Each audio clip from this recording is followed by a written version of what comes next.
Hello, it's Tenchi time. It's Tenchi Wednesday. What's this?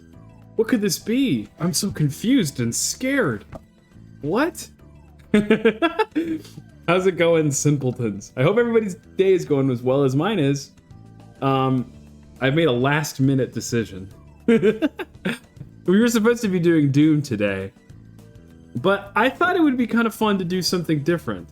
I've been so inspired lately by a little a con I went to just this last weekend, and the VTubers were talking the whole time about this, like, I don't know, the idea that you can just like do whatever on stream, you know? And I also forgot to show this off. I got a cross-stitch kit when I was at the con. Oh, let me flip this around so it's easy for you guys to read it, huh? Wham! Whoa! So this is a now you guys basically see what I see. That's awesome. So this is a cross-stitch kit. If you've never heard of cross-stitch before, I guess welcome to the wonderful world of crafting, my friend. Cross-stitch is a way of doing art. I guess it's a craft. You take this particular kind of thread and this particular kind of fabric, and you make together a wonderful little piece of art. And I've gotten into it over the last couple of years. I like to make them from time to time. It's a really good way to just unwind because you don't have to use your brain too much. And I don't know. I don't know if I could sing its praises more than that, to be honest. Like it's great for just like sitting back, rewatching an old movie or TV show, and then just going. In this kit in particular, so you can get kits from big box stores like Michael's and other craft stores. They sell them for normally or between like $8 to $10, and they normally include everything you need. I'm actually such a big fan of cross stitch at this point that I don't even really need these kits, but this person in particular, Sugar Bee Plays, we'll look them up.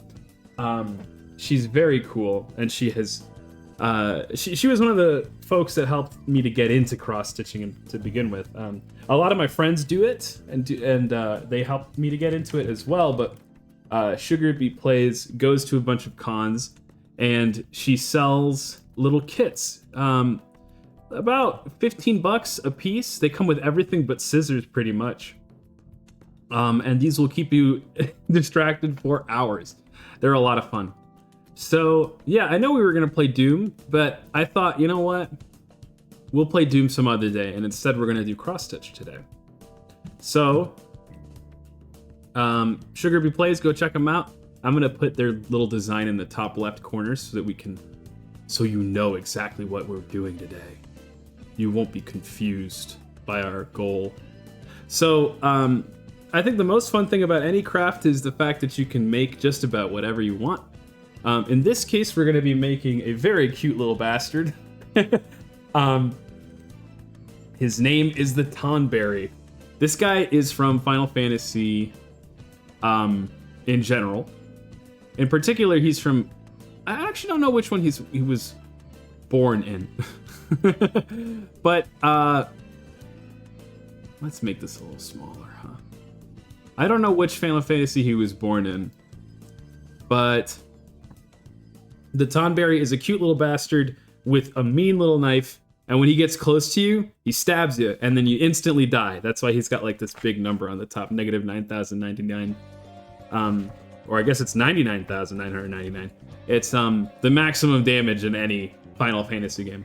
So yeah, crafting, I think one of the coolest things is that you get to make literally whatever you want. I should have grabbed some of my example crafts because I've made a lot of them, but I've made like VTubers, I've made Miku, I've made I'm working on one for a friend. They might be watching, so I won't say, but it's a Pokemon. I think they know that much. So anything you can dream of, you can do into cross stitch. And the coolest thing too is that the way that it's made, you're basically working on a grid. So anything that's already pixel art is super easy to transfer into a cross stitch form. You just have to find the right colors and stuff. So I guess I figured before we would start that I would also show off, I guess, what you need to do a cross stitch. In this case, the kit kind of comes with everything. But so we'll, I guess, unpack it, and then I'll also show off some stuff that I've got off screen here to show off how to cross stitch, baby. So, okay, I think that's everything. It's such a nice, sturdy little. It's almost a shame to to toss it out, but there's not much to do with it. So, perhaps the most important thing with any cross stitch, what are you gonna make? The pattern. So the cross stitching, another reason it's so cool as a hobby, is that you can find designs for really cheap on the internet. People, like, there are people on Etsy who literally all they do is they put designs out there. They'll charge you like $5, and you download the design and you can watch it, like look at it through your phone, your tablet, your TV, whatever you can manage to get it on. And it's super, super cheap to get like a new design. It's like $3 or less. So this is their design. I don't have like a zoomed in version of this. This is a very impromptu sort of stream, but the basic idea is that you have this grid. If you can read a Cartesian coordinate, you can read a cross stitch grid. Each color is denoted with a little symbol. And then you also generally have a key, like in this little, like here, like in this bottom left corner. And that's going to tell you the color you're meant to use in every single square. So normally what I do, since I do it digitally, I just deal. Normally I'm looking off of my phone or off of my laptop or even my PC, and I'm just going through. But when you have it printed like this, if you don't intend to reuse this design, you can actually just take a marker and mark up as you go. And I might do that with a marker just so everybody has an idea of where we're at. So I guess the first thing you want is just your design, some way, shape, or form. There are also like programs online that you can do that will take your design and then you can like click, and it's like a virtual way of keeping track of which ones you finish, which is pretty neat. But you know, I'm pretty good at Cartesian coordinates, so I don't need all that. Anyway, so beyond the design, what do we need? We also need a hoop. Well, I'll introduce the hoop later. Sorry, Mr. Hoop. You also need a specific type of fabric. I believe they just call it cross-stitching fabric. There might even be a cooler name for it. Let's find out together, I guess.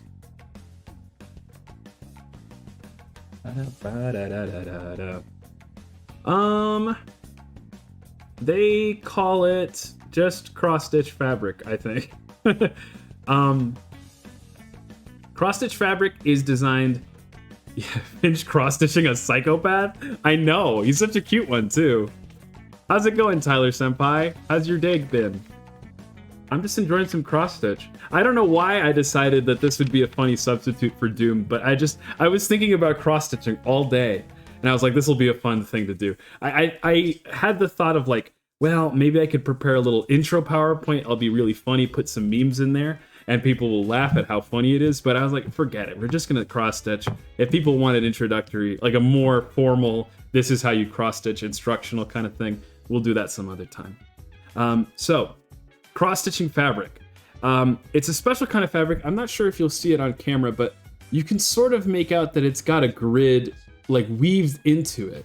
So the way that a cross-stitch works, I'll probably pull up some bigger diagrams. You're basically pushing through these holes. You're not tearing new holes into the fabric. You're just pushing thread through the holes of the fabric in order to get the thread stuck in there and slowly color the fabric. Most fabric is sold in either a tan or a plain white. You can get it colored like this, and I guess you can do that if you so desire. It's nice for designs that are like not very colorful to get a background, but honestly a clean white is a perfect fit. So they're gonna come in for you in a great big roll, and you're gonna have to cut it yourself. I normally cut it probably 2 or 3 inches larger, maybe as little as 2 inches. But if you're starting out, just do like 2 or 3 inches on either side, because you want it to be big enough to hold your design neatly in the center, and then also to have enough to go through Mr. Loop, which we're learning about now. So Mr. Loop, there's a lot of these different kinds of loops. So this one, this wooden one, this is like a display loop. You can go ahead and finish it and give this to someone, and that's a product. That's a gift right there. Smaller ones, you can even put key rings on the end, and I actually have one on my backpack that's Calliope Mori, Calliope. Actually, I'm so, you know what? I feel like going to go grab it, to be honest. Although I don't know where I left it, because it was that was one of those things I put aside for my stuff for the. Oh god.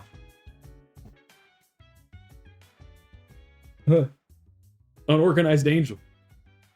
No way. Yeah, I've made a ton of them.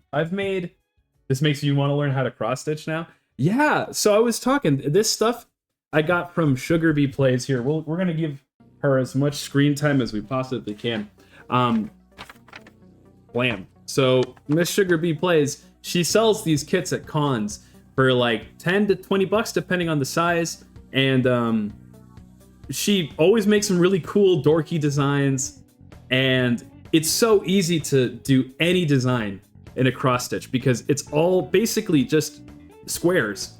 So as long as you can find something that's in a pixel style design, you can make it a cross stitch very easily. You just have to do the color mapping, and normally you can simplify it quite a bit. So I'm actually gonna go ahead and show off some of my cross stitch. I'll be right back. Give me a second. I gotta go grab stuff.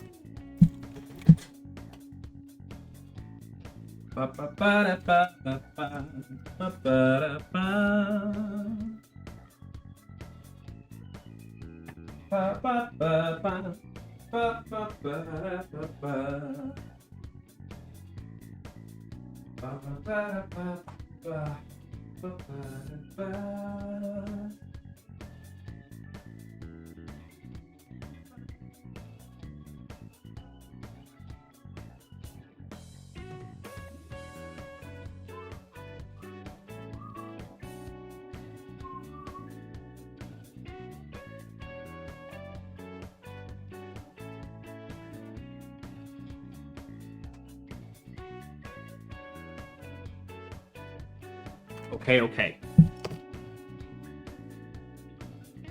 What a treat. Hello, I'm returned. Okay, I thought I might be able to grab more, but I can't. You know, and now that I think about it, I'm gonna have to get up anyway to go grab another, because I have a nicer loop. But here, a little bit of Tenshi handicraft. This is Calliope Mori. I didn't design this. Hello, how's it going? What do you go by? Reshiny? Shinyst born? Nist born? I'm gonna call you Reshiny for now, unless you clarify. But so, this is Calliope Mori. I didn't come up with this design. I found it on the internet, and then I just kind of color mapped it to the colors I've got. And she's adorable, and I put it on my backpack. This is a really tiny little loop. It probably only took me at most maybe 2 hours to do this over the course of probably maybe 2 sessions.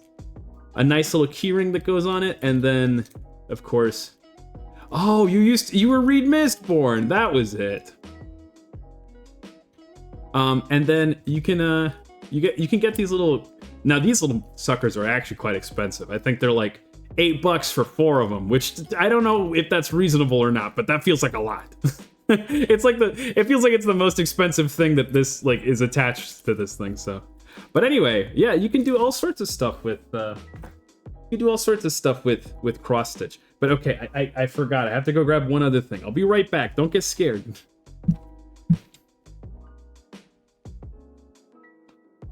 No matter how strong, I'm gonna take you down with one little stone.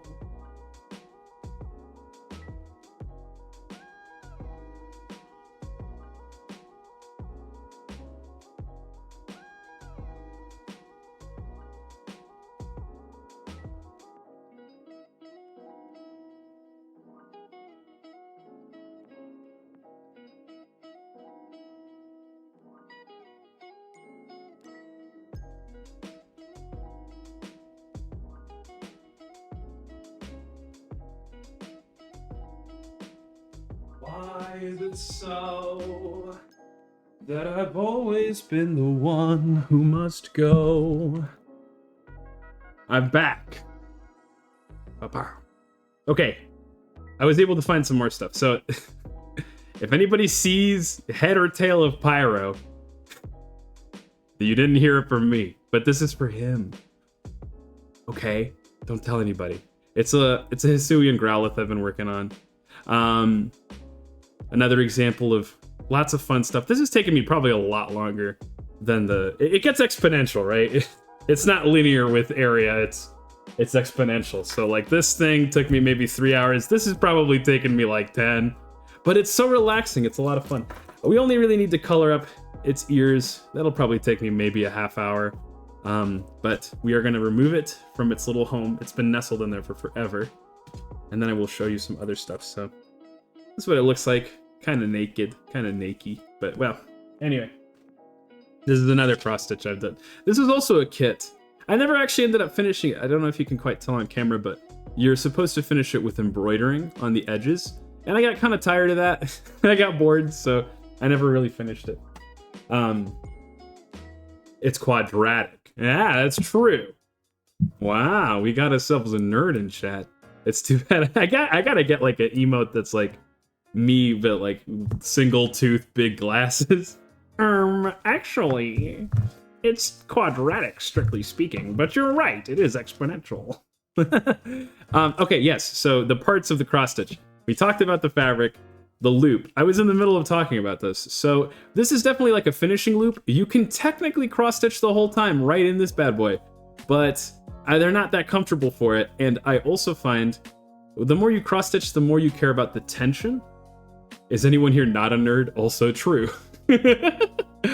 Yeah, I mean, here you're listening to a VTuber talk about cross-stitching, for fuck's sake. Cross-stitching a little nerd icon from a video game. I'm nerd maxing right now. You can't see it, but I've got 80 fucking pocket protectors covering my back. So it's got like a little lug nut here that you're supposed to hold, and you can loosen it up, and then the center pops right out. You're going to take your fabric. Oh, this is kind of a slightly janky little guy. He's under a lot of tension. Let me see. I'm kind of teaching myself how to do it again because it's been a hot second. You're gonna take your back loop. Oh, you're gonna center it, and then you're gonna put the outer loop over top. And you loosen it up as much as you need to get it over. Don't be too afraid to force it. And then if I were doing this for real, like I would tighten this down and then you'd get it in there. But this is kind of a finisher loop. This is a loop that you want to put your beautiful creation in once it's time to display or give to somebody else and make it their problem. Instead, I like to use this little plastic loop. You can get these. They're relatively cheap as well, because they're easier to pop into your fabric into. And also, since it's really small, it keeps the tension super, super high on your fabric. You're stretching this fabric out slowly but surely. And the looser it is, the harder it is for you to stick your needle through the fabric. So I like to use one of these smaller loops. And also, like, you're not doing... If you were to cross-stitch everything in this area of this circle, it would probably take you like a solid 3 hours. So you don't have to move it that many times in one session normally. Okay, so we've talked about Mr. Fabric, we've talked about Mr. Loop, and I don't know, Miss Loop, I guess. Oh, look, it even came with instructions. That's funny. Yeah, I guess the next thing to talk about is the actual stitching, but not quite yet. You also need scissors. I have these fancy little flowers scissors. Not flowers. They're bird wings. I don't know why I said flowers. You see that? I was very happy with this purchase. These are my beloved scissors.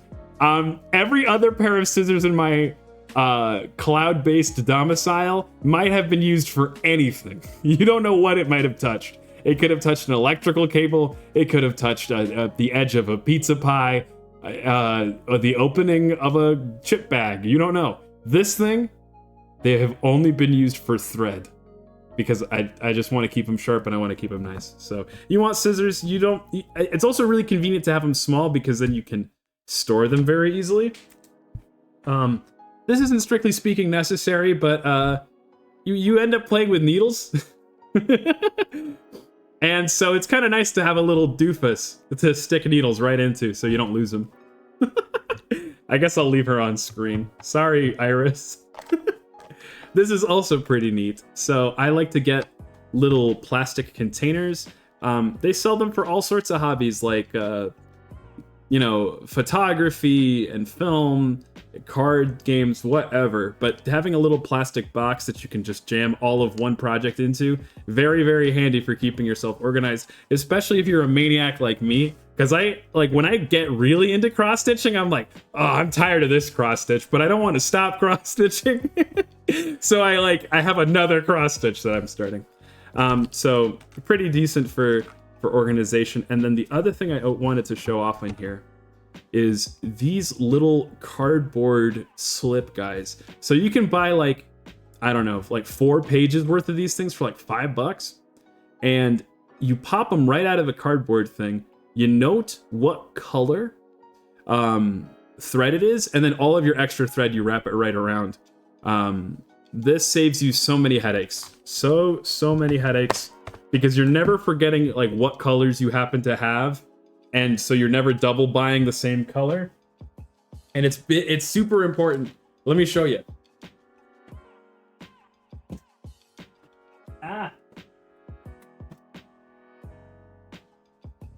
Bougie as fuck. You know I'm gonna splurge on my scissors that have wings. All right, you're not gonna be able to see. Oh, I guess I didn't have to get them out of there. But well, okay, we're gonna see how much of this I can put on camera. This is like an organizational box full of just endless numbers of thread.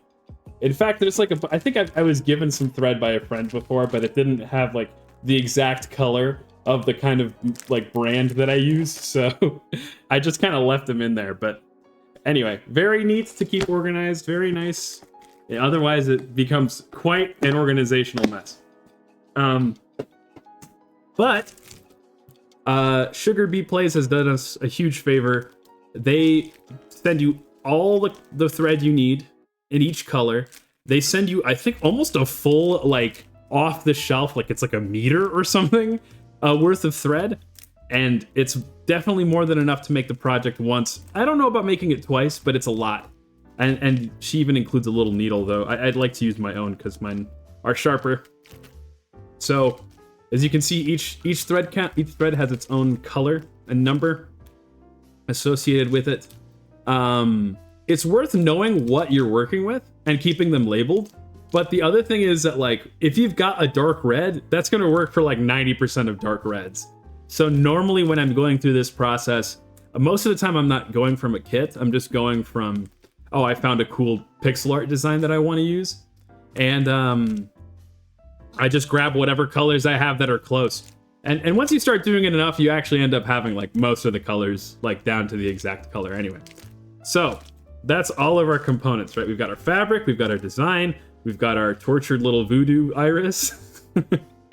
I think I pulled out one of the a needle somewhere because I wanted to use my own needle. Oh, I'm so unorganized. This is why I need things like this. Otherwise, I just start going mad, stark raving mad. Well, I'll find that needle someday. It'll probably stick right into my foot. But that's okay. The other thing, it might be like stuck into that little, I don't know where I left that design of Pyro's, but it might be in him. Because I'm also notorious for sticking my needles right into the project after. Yeah, there they are. It's really easy to find them that way. Okay, so we have our needle. We have our objects. I'm gonna stick it right into Iris for now. Okay, so once you've got an idea of what your design is and what you're gonna be using, there's a million ways to skin a cat, but I'm gonna teach you the sharp finch standard way of doing a cross stitch. So to me, the most important thing is to have a nice centralized project, like as in like literally in the center of the fabric, because otherwise you end up wasting a ton of fabric and it won't look as good if it's not in the center. So the easiest way to find the center of a piece of fabric, or any piece of paper, I suppose, as long as it's, you know, symmetrical, is to just fold it right down the middle. Simple as. If you've ever done origami, this is the first step to water bomb form. Whoa. Did you know that? Did you know that your favorite angel is really good at origami? I've thought about doing a stream of that too. But I don't have any origami paper right now, so soon. So I mean, you don't have to be super exact, especially because the edges, you're gonna get a nice edge from the loop anyway. So like it's really eyeballing a lot of it, but you still want to be, you know, within about 10% of the right answer. So once you have folded it 2 ways, you've got like a decently marked, it's coming up on camera pretty well actually. You've got a decently marked center there.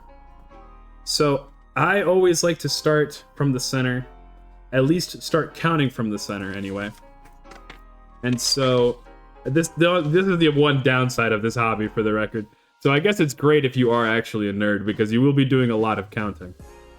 So these designs are normally very well marcated to tell you where the center is.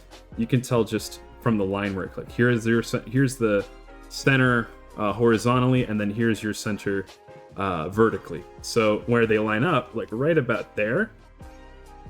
Let's see, is that a good indicator? Maybe I need like a pointer. I'll just do this big marker. So this guy right here, that's our center. So what I normally do is I'll just count the number of stitches up from the center to get to our first row, and that's where I will start the stitch. So it's a little tricky to see on camera, but there is a white border around this blue lovely little damage marker. So I want to start with this border, probably. I'll start with this column. That'll be our first stitch. Which means I have to figure out, where is this corner relative to the center? Like that's the thing that you got to do. So each of these bigger blocks, that's 10 stitches. That's just standard. Sometimes I'll count them anyway, just to, just to make sure I've got like the sanity check. So we're going to go 10 up, another 10 up, that's 20. Another 10 up, that's 30. And then this is 5, so it's 35. 35 up. So we've got our little fabric, right, where we've found our center. I'm just going to pick one, because it's kind of overlapping over a couple. I'm just going to pick this one. I'm going to say this is our center. Right there. You can kind of see it. You know, it might even be better to do some of these with the...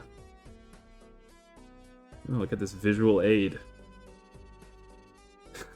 You don't want pins, though. You do have to use it with an actual Balatro BGM. Yeah, isn't it good?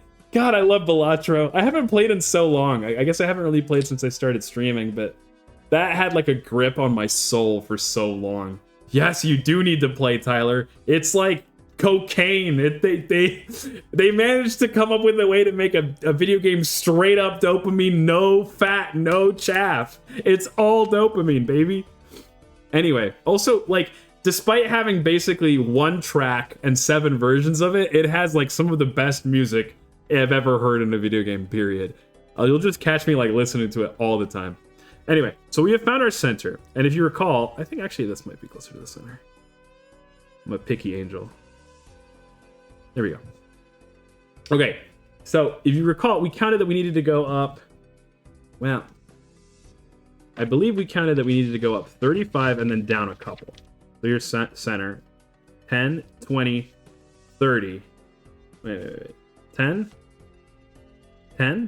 20, 30, and then 35's up here, and then down 1. So we need to go up 34. We're just going to go 35 up, and then come back down on 1. Got all the way up to blue stake on red deck. That's impressive. Red deck's hard, I think, actually. It doesn't matter. Red and blue deck are both hard. I feel like it's only those gimmicky decks that end up being pretty easy. I don't remember how far I got. I think I got up to orange stake, I want to say. How far is blue stake? Here, let's look these up together. Let's see. Stakes in Balatro. In Balala. It's a wonderful number go up kind of game. Yeah, I'm pretty sure I'd gotten up to orange stake in the plasma deck. But the plasma deck is pretty easy. It's like, it doesn't play like any other deck in the game. If you've never played Balatro, it's basically a game about multiplication. And the which deck was that? The plasma deck, it completely changes the rules and it turns it into a game about addition, pretty much. So it was blue deck, the one right after black stake. That's blue stake. Yeah, that's tricky. Blue stake's not easy. Even getting to blue stake is not easy. I feel like this is the kind of game that you could just go insano mode if you were a full completionist. But thankfully, I managed to break free before then. So I'm literally just going to count these out though now. I'm just going to go, let's see. This is going to be the most interesting part of the stream, by the way. Let's see. 1, 2, 3, 4, 5, 6, 7, 8, 9, 10. I normally I poke them through, so if I lose my space, I can kind of see it easily. So then 1, 2, 3, 4, 5, 6, 7, 8, 9, 10. That's 20. We got to go up to 35 and then back down 1. And then 1, 2, 3, 4, 5, 6, 7, 8, 9, 10. That's 30. Okay. And then we got to go up to 35. So 1, 2, 3, 4, 5. That's 35. And here's 34. So now we know the height of this top border, right? That was the first step. It takes a hot second to do it, but we got there. And now I guess I'll leave it in there just for your guys' visual, but normally I would just poke it through and call that good enough and start going on to my next thing. But so now we want to do the exact same, but in the horizontal. So this is our starting corner. Let's see here, make sure you guys can see it. It's okay. Oh gosh. Whoop. We poked it out, but that's okay. That's why we marked it. Wow. You know what? Now I'm not 100% sure if that's it. I'm gonna count it again. Unfortunately, I'm quite picky. You once had an amazing Flush 5 tribe run that died to plant that stuff. I remember when I could speak the language. It feels like you're speaking to me in tongues. I assume everyone else who hasn't played Balatro is also like, what are you talking about?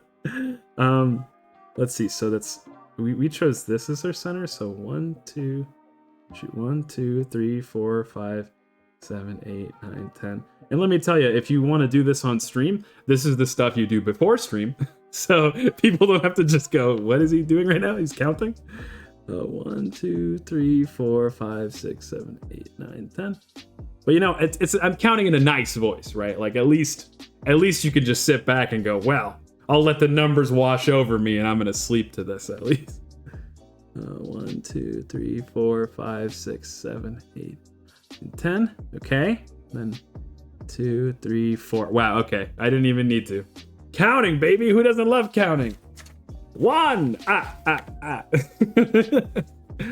That guy's got a lot of unspoken riz. Have you seen Count? I guess he's just the Count. He's not Count anything.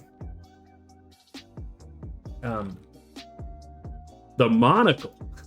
And everybody loves a winning smile. And he's foreign. People love that, right? Uncontroversially. Anyway. Okay, so don't pop out of there, man. You're gonna stay put, and we're gonna count out. So this is here's our center line. We're 10, 15, and then 2 further forward. So it's actually more like we are 13 to the left of the center. It is a nice voice. Wow, thank you. It definitely isn't just that I planted that compliment right into your brain. I think that's like my favorite thing to be complimented on, to be honest, is my voice. I was at a Halloween party the other day, and this like stranger started complimenting my voice, and Wormy was there, and Wormy was like, I could tell that like Wormy was doing the calculus of like, when do I have to step in? Because Finch's ego is gonna like come out of his ears. Okay, so we want to go 13 to the left, right? So 1, 2, 3, 4, 5, 6, 7, 8, 9, 10. We'll just mark that up real quick. Oh, there we go.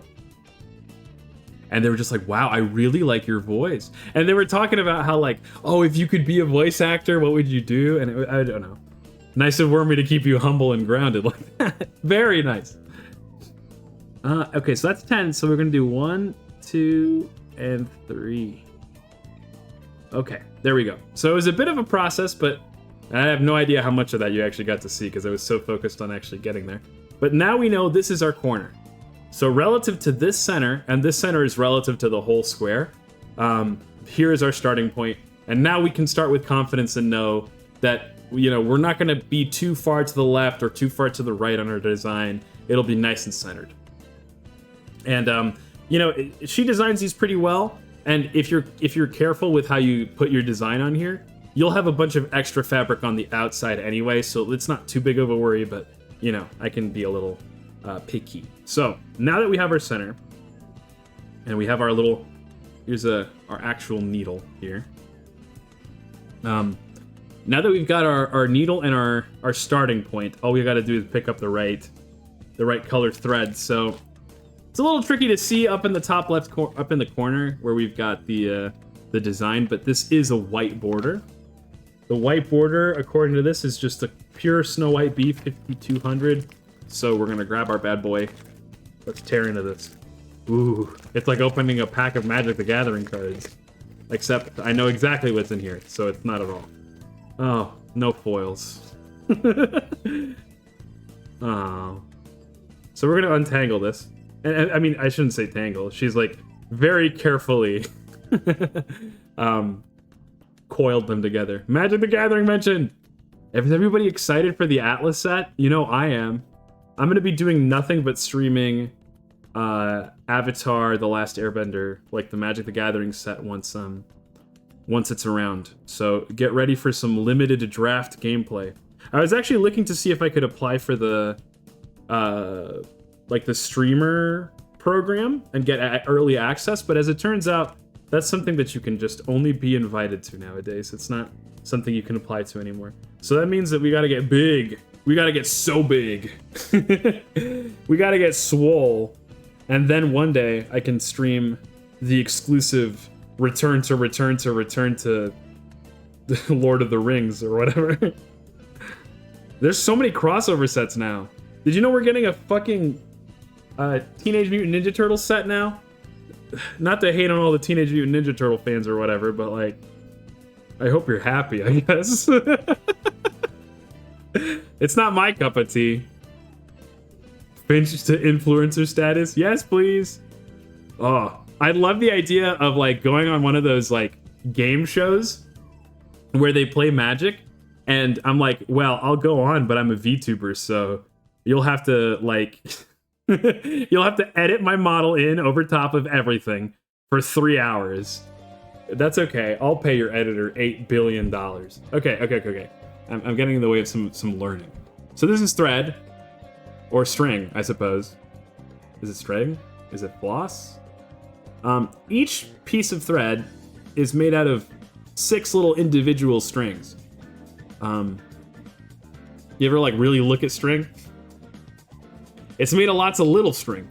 So with cross-stitch thread in particular, it's made out of 6 little individual strands. You want, well, more advanced cross-stitches will tell you to use blends of colors. More advanced cross-stitches will tell you to use a different number of colors. For basic cross-stitches, just 3 is going to get you there, and actually 2 is enough. 2 is going to get you there, but I like a nice, like, full-looking cross-stitch, so I go for 3. That's the Sharp Finch guarantee secret tech. You do use, anybody want to do the math? You use 50% more thread that way, which I guess is also bougie, but it looks 100% nicer, in my opinion. It's a matter of style, of course. But once it gets to like the more complicated ones, honestly, just follow what the instructions say. I've only ever done one of those, and it was very complicated. Yeah, that's one of those ones where it just starts taking so much more time than these little simple ones. Okay, be very gentle with it. You don't want to give it any knots. You know, you don't want to scare it. It's like feeding a horse. Or tearing something apart that you love. Anyway, there we go. It's not... We chose the most difficult to see color. So at this point, normally if you've detangled some thread, you'd have to cut it first, but she's already Sugar Bee Plays has already cut it for us, and it's like a nice decent length. I'm actually gonna go ahead and say that I'm just gonna use this whole length. Once you've got it, you're gonna want to leave about an inch off the end of the thread. And then literally what I do, I'm going to put it in my mouth. I'm going to get it wet with some angel saliva. And then I'm going to wrap it around my finger, I think a handful of times. And then you just pinch and pull it through. And by the end... Oh, well, okay, that didn't quite work. So there's a technique where you do that, and then eventually you end up with like a little knot. But I'm not having any luck with it. The other thing you could do is just wrap it around your finger once. And pull it through like this. I think I remember I prefer to do this anyway, because then you can kind of angle the little knot to be right at the edge of the thread. So you do want this in order for the knot to get caught on your what do they call a little bastard? On your needle. Hey Noct, how's it going? I suppose I should call you Stella. How's it going, Stella? How's the streaming been lately? I still haven't been able to catch you once. We're doing some cross-stitch today. I'm doing this sort of impromptu. But I've been thinking about this cross-stitch since I got it at a con. So I thought it'd be fun to do a little walkthrough of how to do cross-stitch impromptu. How's your day been, though? What have you been up to? Okay, so I knotted it like 2 or 3 times. Again, you don't have to make it that big, but I'm a freak. I like doing this. And then you got like this little extra here. No need for that. That's why we got our beautiful gold scissors. Be gone from me. Now let me tell you, you will be swimming in these bastards. These little motherfuckers, they will be everywhere. They'll be in your soup, they'll be in your cereal, they'll be in your undies. But that's okay. You just learn to love them, and that's fine. Sometimes I eat them. Stick them right in my mouth. Okay, so this is a part that a lot of hobbies have a point where people turn away. They never come back. The wonderful thing about cross-stitch is that there's not a very hard, they'll be in your cat's guts. Yeah, actually, if you have like a pet, it might be worthwhile. Well, it's really small. I don't know. Anyway, I don't claim to be an authority over animals, but you know, keep an eye out for whatever people are getting in their guts. So the nice thing about cross-stitch and most crafts is that the barrier to entry is just comfortably low. Like if you go play a guitar, the F chord is the point where most people turn away and say, you know what? Fuck this, actually. Bar chords in general.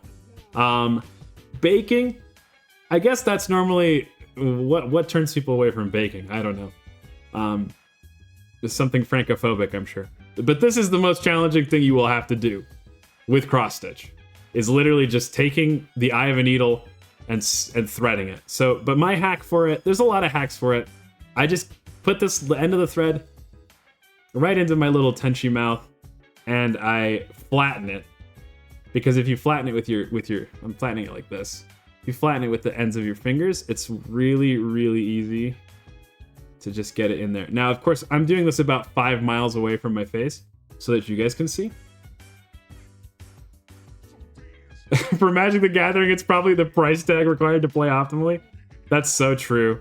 Although, I don't know. To be honest, there's also, like, the people that play. That's a pretty big barrier to entry. Most Magic the Gathering players are insufferable. And I know, because I'm one of them. They're like, the difference between an instant and a sorcery is actually pretty large. Yeah, a creature is technically a spell, but not when it's on the battlefield. Then it's a permanent. Okay. The other hack is to like hold it close to the end, and that'll make it a little bit stiffer too. Come on. Ugh. The things I do for you people. I'm threading it so far away from my eyeballs. My depth perception is just not good. Come on. Oh? Oh? No. Okay. It's tough, though. I feel like they're doing everything they can to make Magic the Gathering more inviting to people by adding turtles and Avatar: The Last Airbender. And Star Trek. And The Office. Did you know that they did The Office cards? What the fuck is magical about The Office? Most of the people I've played with were fine, but complexity is probably another huge barrier to entry. That's true, too. It's a very dense game, I think. And unfortunately, for whatever reason, they haven't... The most accessible format, bar none, is Commander, right? Like, that's what everyone plays. It's the casual format. It's what everybody enjoys. Like, 90% of games, I feel like, right now, are probably Commander games. But by their very nature, in Commander, you have 4 decks, 4 players. That means that you have that many more cards to read. And it's also singleton, which means you can only have 1 copy of any given card. And on top of that, each deck list is 100 cards, which means if you're sitting at a table, there is 400 cards that you have to learn. Which means, why would anybody do that? Whereas if you're playing Standard and it's 60 cards and everybody's running 4 copies of like 13 different cards, you gotta learn like 26 cards. That's... Somebody do the math on that. What is that? Like a 12th of the amount of information? 20 times 12? Is that 200 plus... No, that's not even close. Like a 24th? A 20th of the amount of information? Finch follow phaser. That's what we're gonna call it when we do our promotion with our cross promotion with the Magic the Gathering Star Trek set. How's it going, Pyro? Oh, fucking at last. Thank God. I don't think you've ever really have you ever tried to thread something on stream? It's harder than anything else you've ever done in your whole life, I promise you. No, we fucked up. We only got 2 of the 3 threads. But yeah, the complexity in Magic is super high. I feel like that's what makes it so fun. Doing good, homie. I'm full of soup. What kind of soup? Did you bring us some? Did you bring enough to share? Are you gonna feed us like a bird? I can't. Could you imagine? You're like the first bird to evolution the regurgitation concept, and everybody's like, "What the fuck are you doing to your kid?" Okay, another hack for when they've gotten too like soft. What you can do is snip the ends, and that'll actually sharpen your thread and make it easier for it to be threaded. Finch having performance anxiety. I'm just, look, this never happens. I swear. Creamy Cajun chicken and rice soup. Oh, that sounds nice. I had some roast potatoes. And then earlier today I had some fried rice. It's been a good food day.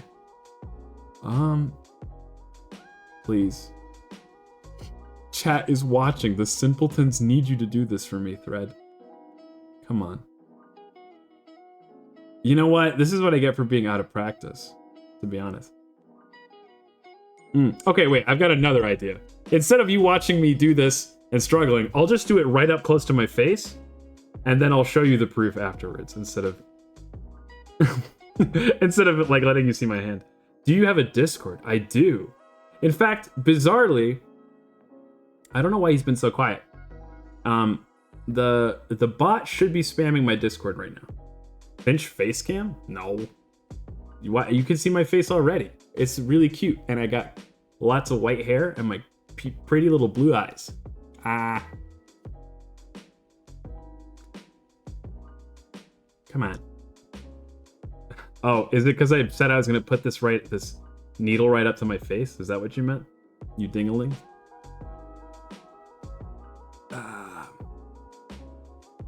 Oh, yeah, no, I don't have any commands. Here, I guess I may as well plug it because although I guess, yeah, there are 2 mods in chat that I'd love to pit against each other. I already know who's gonna win this race anyway. I don't even have to check. My great mods will put the link in there. But I'm almost certain I know who's gonna win this race. Oh, come on. Oh, wow. Look at that. Pyro, I never doubted you. Enjoy the Discord. Fuck. Yeah. You're not getting a good boy anymore. Okay, I don't know what the fuck is happening. This is actually like the world's hardest thread.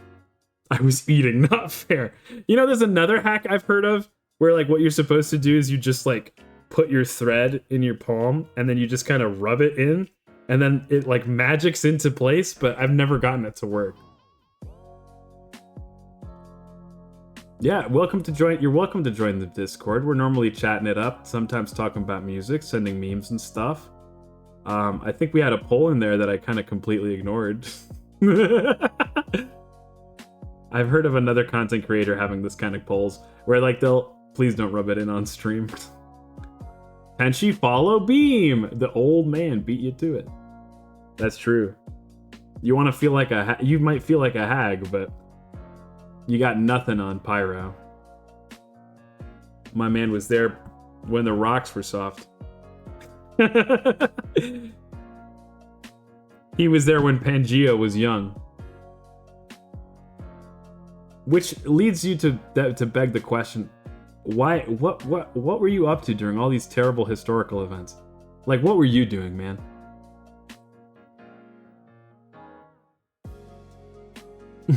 You were there before Pangea. That's just even worse, dude. You could have like helped all those peasants in the French Revolution. But what were you? You were taking a nap?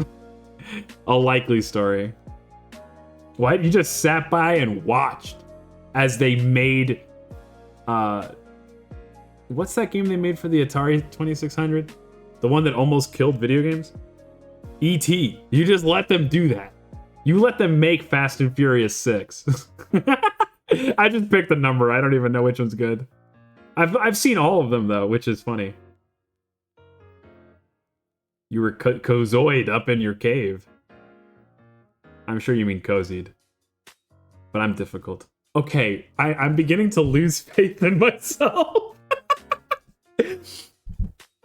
Sharp Finch spends 55 minutes trying to thread a needle.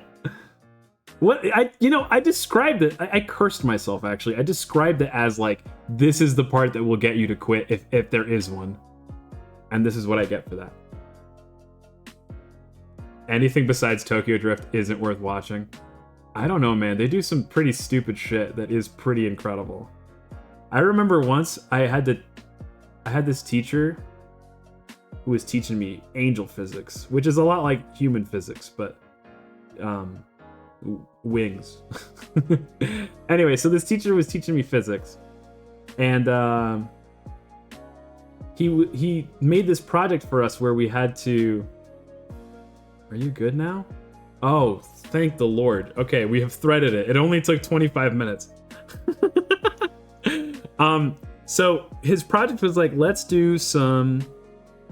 Let's like take a movie with like an incredible stunt or an incredible moment, and you're gonna figure out how physically real it is. Happened off camera, it doesn't count. All right, you want me to reset it? I'll do it. You freak.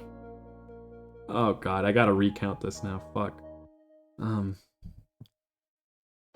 2, 3, 4, 5, 6, 7, 8, 9, 10, 11, 12, 13. Oh, perfect. Okay. It happened off stream, doesn't count. Oh. Yeah, so this project, right? And he used a clip from one of the Fast and Furious movies as an example, where like The Rock jumps off of one car like hits another car like mid-air, or no, he jumps off of one car and lands onto another one across a highway, and they're moving in different directions. It didn't make any sense. I think he catches someone mid-air too. It was some real shit. Oh, look who decided to spam now, huh? Stream Elements. There's another link to the Discord, so feel free. Was it about inertia? It was all about a lot of things. Like, yeah. I mean, you have two masses crashing in the middle of the air, and it doesn't stop him in the slightest. And also, he's not injured at all, either. But the more unbelievable part was the fact that they didn't, like, collide in midair and then both fall right into the, like, dead right then. But I don't remember much about that, because what I remember more was doing Spider-Man. I did the scene in Spider-Man 2 where Peter Parker stops a train. I guess he's not Peter Parker. Spider-Man stops a train. Spoilers for Spider-Man. He's Peter Parker. Thinking about the horse/motorcycle scene in RRR. That was crazy. Okay, I'm sure nobody's heard about this. Unless you're into Bollywood movies, I guess. Although, I don't know if that counts as Bollywood. It's just like an Indian movie. Maybe we can find it. This is a movie I watched a couple years ago. Oh, awesome. What? Google made a little reference to it a little while ago. So, there's this insane scene. I don't even remember what happens. I guess we'll just find out. Why does this say Marvel's Ghost Rider? This is not Ghost Rider.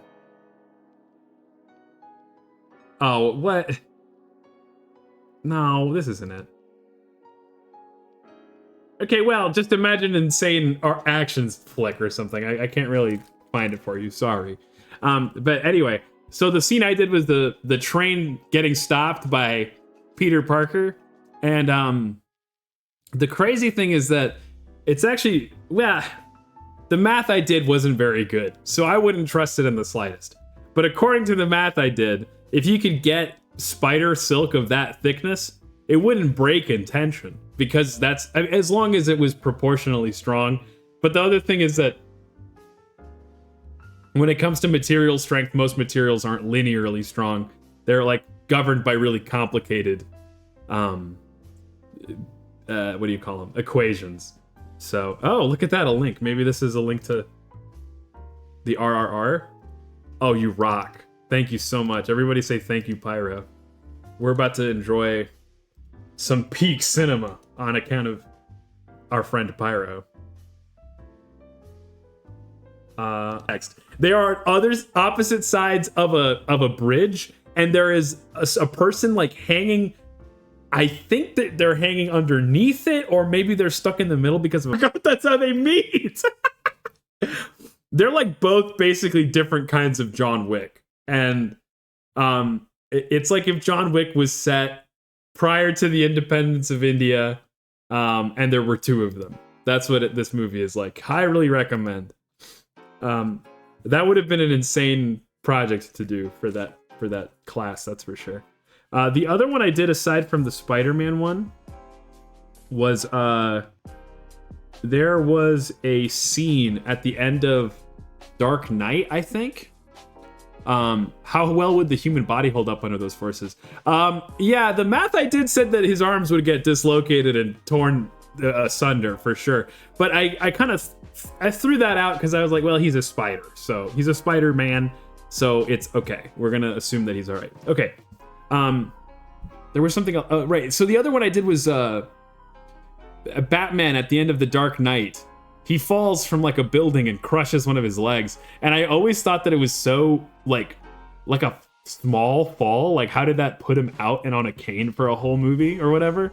But I did the math and no, that, you know what? It does not take much to fuck up a human body. Angels aren't like that, but well, poor humans are, I guess. Okay, so I just did something without even explaining it. So here was the location that we said is our first top corner of our design, right? Up here, up in the top left corner. So from the back of the fabric, doesn't really matter which you pick as the back. This is just arbitrarily the back at the front, and then this is the back. From the back of the fabric, you're going to poke up through the fabric and you're gonna pull it all the way taut until it gets stuck by that little knot we made. Simultaneously surprisingly durable and shockingly fragile. It's so true. It's so true. What humans can get can survive, and yet also what can injure them. I recall that there was a third one. I don't remember the third project or the third thing I analyzed was, but my favorite was probably the Spider-Man thing. Just because it turns out like spider silk is crazy strong in tension. It really is proportional to its size. But the thing is that like it just doesn't scale. So maybe if we had giant spiders, we could live in that world, but we don't. Just gonna go ahead and keep torturing Iris. Sorry, Iris. Anyway, okay, so this little one that we just poked in is the top left corner of our first hole. I think we've got an instruction sheet here. I'm not gonna go too crazy here because there's gonna be better ways to learn than this, to be honest, but I just want to walk through the process anyway. So this instruction sheet kind of explains it. They're going in a different direction. I kind of do it in I guess almost the opposite direction, but so in fact I'm not going to bother to explain it because I don't go through it that way. I'll explain it the way I do it. So we poked through the page or through the fabric, and each square has 4 corners, right? So we're going to go diagonally from top left to bottom right of that same square. Okay? And that's going to make that first diagonal hatch. Like that. There you go. Now, I've also forgotten another big step. We have found our location, so now it is time to use Miss Loop to keep it nice and taut. Otherwise, this is going to get to be a pain in the ass. Yeah, like, have you ever heard of, like, those people that, like, have survived crazy amounts of time in caves? Those stories always seem so nuts to me. So I'm gonna, you guys can see it here. I'm gonna try to kind of center it, but you also don't want to be too close to the edge, so whatever works. Blam. Oh, whoops. What's like the craziest injury you guys have all sustained or survived? I mentioned before, but I tore my ACL earlier this year, which I think is probably the worst injury I've undergone. My poor angelic cruciate ligament. Okay, so we have that. You can just barely make it out. That's our first little. You can't even tell. I don't think you can see it on camera, but that is diagonal. Oh, yep, you can see it. So now we're poking out through the bottom of the page, or the bottom of the fabric. So now we're going to go horizontally to the left, and that means we're going to poke out. We're going to go horizontally to the left 1, and that means we're going to poke out from the bottom left corner of that cube. We're going to pull all the way through. And now you've completed one half of this, the cross here, right? One half of the X. And the way that you do cross stitch, you do a single line. What am I trying to say? You do a single column at a time, doing one diagonal, and then you come back up, completing the stitch on the other side.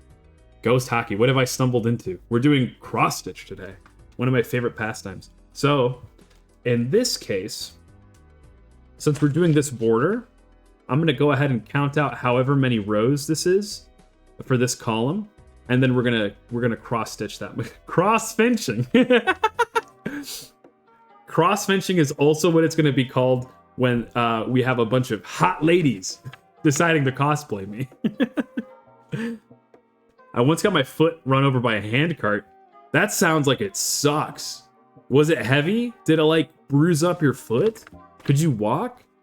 That stuff sucks. Or femboys. Well, then it's just, I guess, then it's just cause finching. It's not cross finching. So we got 4, plus another 5 is 9.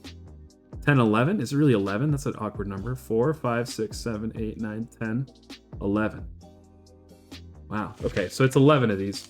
So this is the part where you just turn your brain off, because now you're going to repeat everything you just did And we're going to do it 10 more times. So that's 1. Then we're going to poke it back through. And then there's... So we've done 2, now we've done 3. Sometimes what I'll do too, especially if I like turn my brain off, we're going to do 3, so 4, 5, 6, 7, 8, 9, 10, 11. So I know once my needle goes into this green guy, that's when I can stop, and we're going to go back up afterwards. Let's see here. 4. The tricky thing is making sure I'm on camera doing this, because my hands just sail and I do whatever's comfortable. But doing it for camera is very different. Yeah, no, I thankfully that torn ACL is like the most injured I've ever been. I'm not very accident prone. At least not serious accident prone. I'll break anything though. Anything you put in my hands. How am I being locked in on this more than more than your Paladins games? I don't know. Maybe it's because I'm not there narrating your Paladins games, which I could do for a small fee. There is something very very simply satisfying about doing this. It was loaded with a large family's worth of gear for a 3-day hiking and camping trip. And the cart itself was large enough to hold all that. Oh no. That sucks. You know what I'm also prone to? I'm prone to like, what do they call it? Twisting my ankle. I'm really prone to that too. Okay, so this thing keeps getting in the way of our stitching, so I'm gonna go ahead and rotate it actually. Kind of another hack here. Hopefully now it won't bother us so much. So yes, this is nice, and this is very sturdy fabric, which normally means it's because it's dyed. Like the dye is gonna kind of change the sort of, I think it's just the femboy on screen. Is the jury at? Are we saying I'm officially a femboy now? How can you be a femboy with a voice like this? That's what I want to know. I guess I could also be on your screen for a small fee. Somehow nothing was broken, at least not that we could find with an X-ray. But I had to take it easy for an eye. Oh wow. Well, that's good. I'm glad that you lucked out on that, Reed, because that is not the vibe. You boy femme, big boy femme. Have we found that like this is like the femboy equivalent of I'm sorry, mommy, sorry, mommy, sorry, femme, sorry, boy, sorry. Oh no. Okay, and then this is going to probably be, I think. Okay, we got 2 more stitches. I'm gonna pull out that little, what you call it.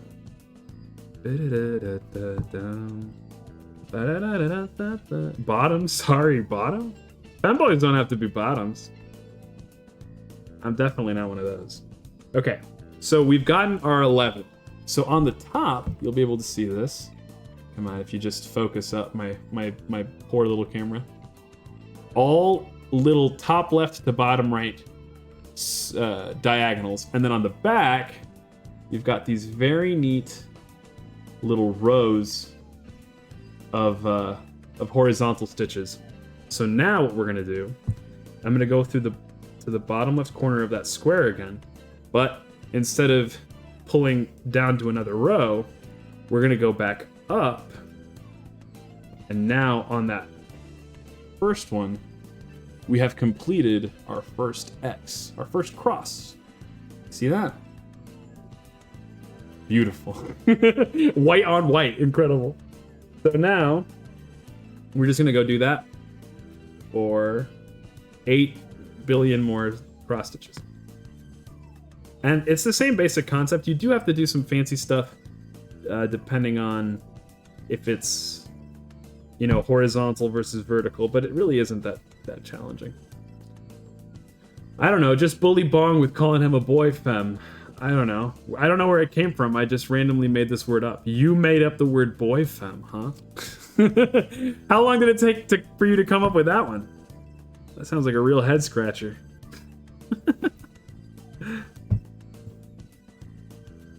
Are femboys even real? I feel like I haven't ever met a femboy. Maybe they're just like purely fictional. Like, goth girls aren't fictional. you can go out into the world and you'll find one. You just throw out a hook, you'll catch one. But maybe I'm just like running in the wrong circles. Not that I'm out there actively looking all that often. Maybe they're just all holed up in their room watching people like me make cross stitches like this one.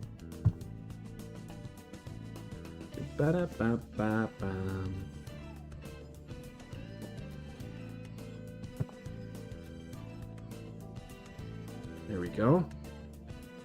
I guess the other thing too is that most of the schooling I went through as an angel was everybody had to wear a uniform. So I mean, what is a femboy to do in that situation? Okay, you know, there's something kind of messy about these cross stitches. I can't quite tell. It's probably the fact that I'm kind of doing it on here, but there you go. That's a full completed line of cross stitches. And now we're like one tiny percentage of the way done with this thing. So now we're going to go over.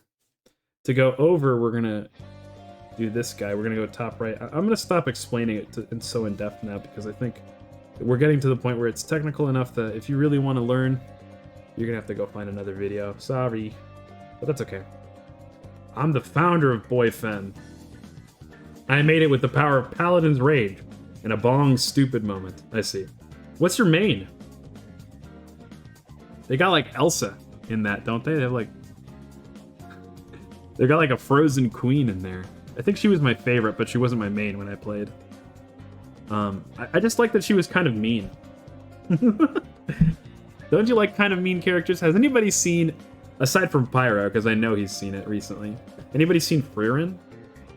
What's everybody's take on, I think, what's her name? Her name is crazy. She's got green hair.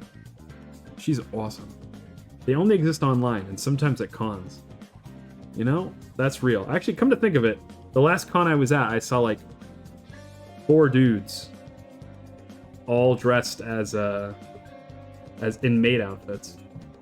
But they seemed very secure in their masculinity as opposed to they weren't exact they weren't very feminine maids, I guess. Not that you have to be. Oh, I didn't even count how many this is supposed to be. Whoops. I was just gonna keep going.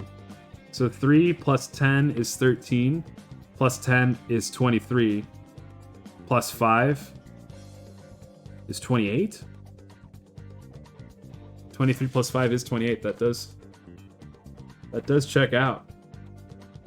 So 3, 4, 5, 6, 7, 8, 9, 10, 11, 12, 13, 14, 15, 16, 17, 18, 19, 20, 21, 22, 23, 24, 25. It was 25, right? Oh no, 28.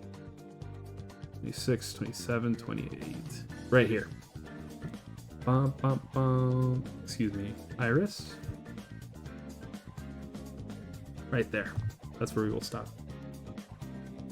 I saw so many maids at the Halloween rave. That's kind of a surprise.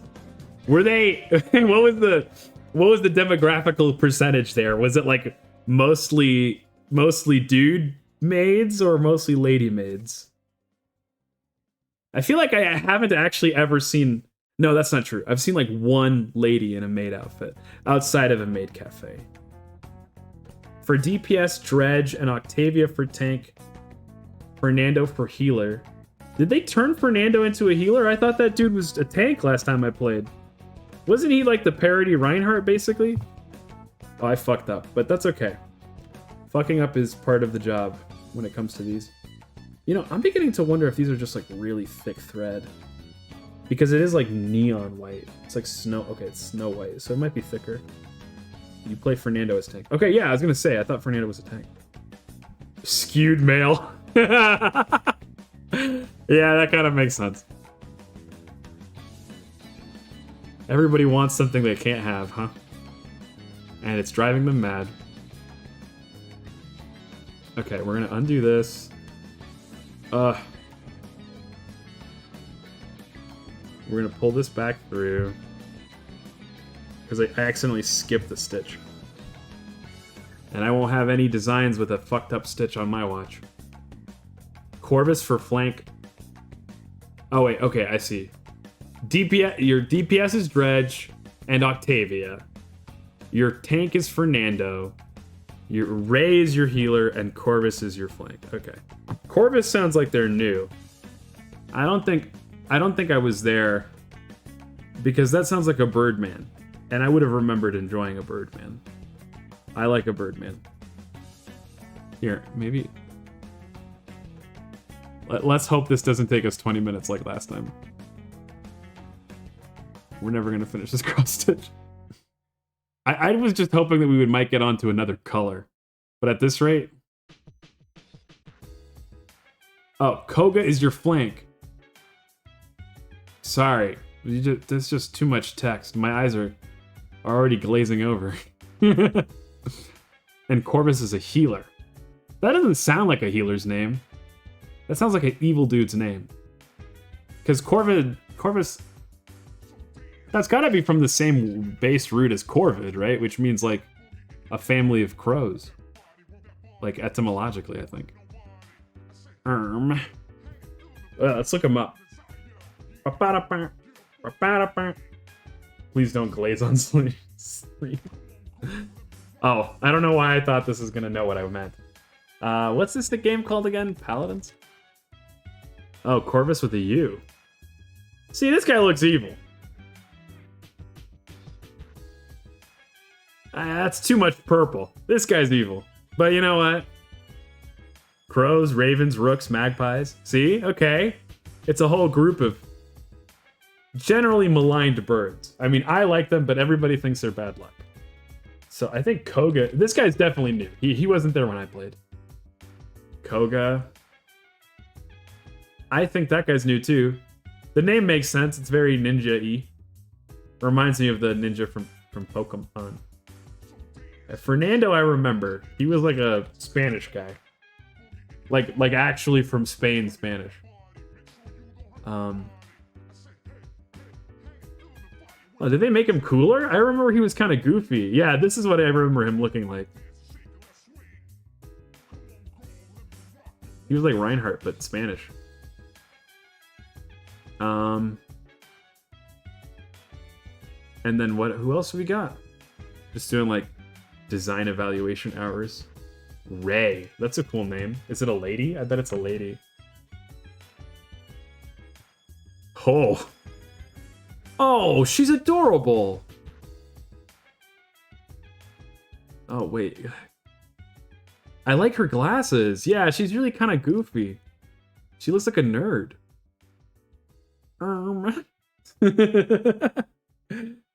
But it also sort of looks like we have Overwatch at home. It looks a lot like May. And her name's Ray? Wait a second. They're inviting the comparisons at this point. I don't think I've ever seen anyone who doesn't like those birds. Well, I feel like that's turned around though. That's like the goth. That's like the goth interest speaking.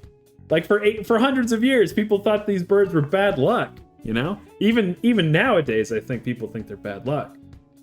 I can't believe that they gave her glasses, made her look like that, and then called her Ray. That feels like you're inviting it, like you're asking for it at this point.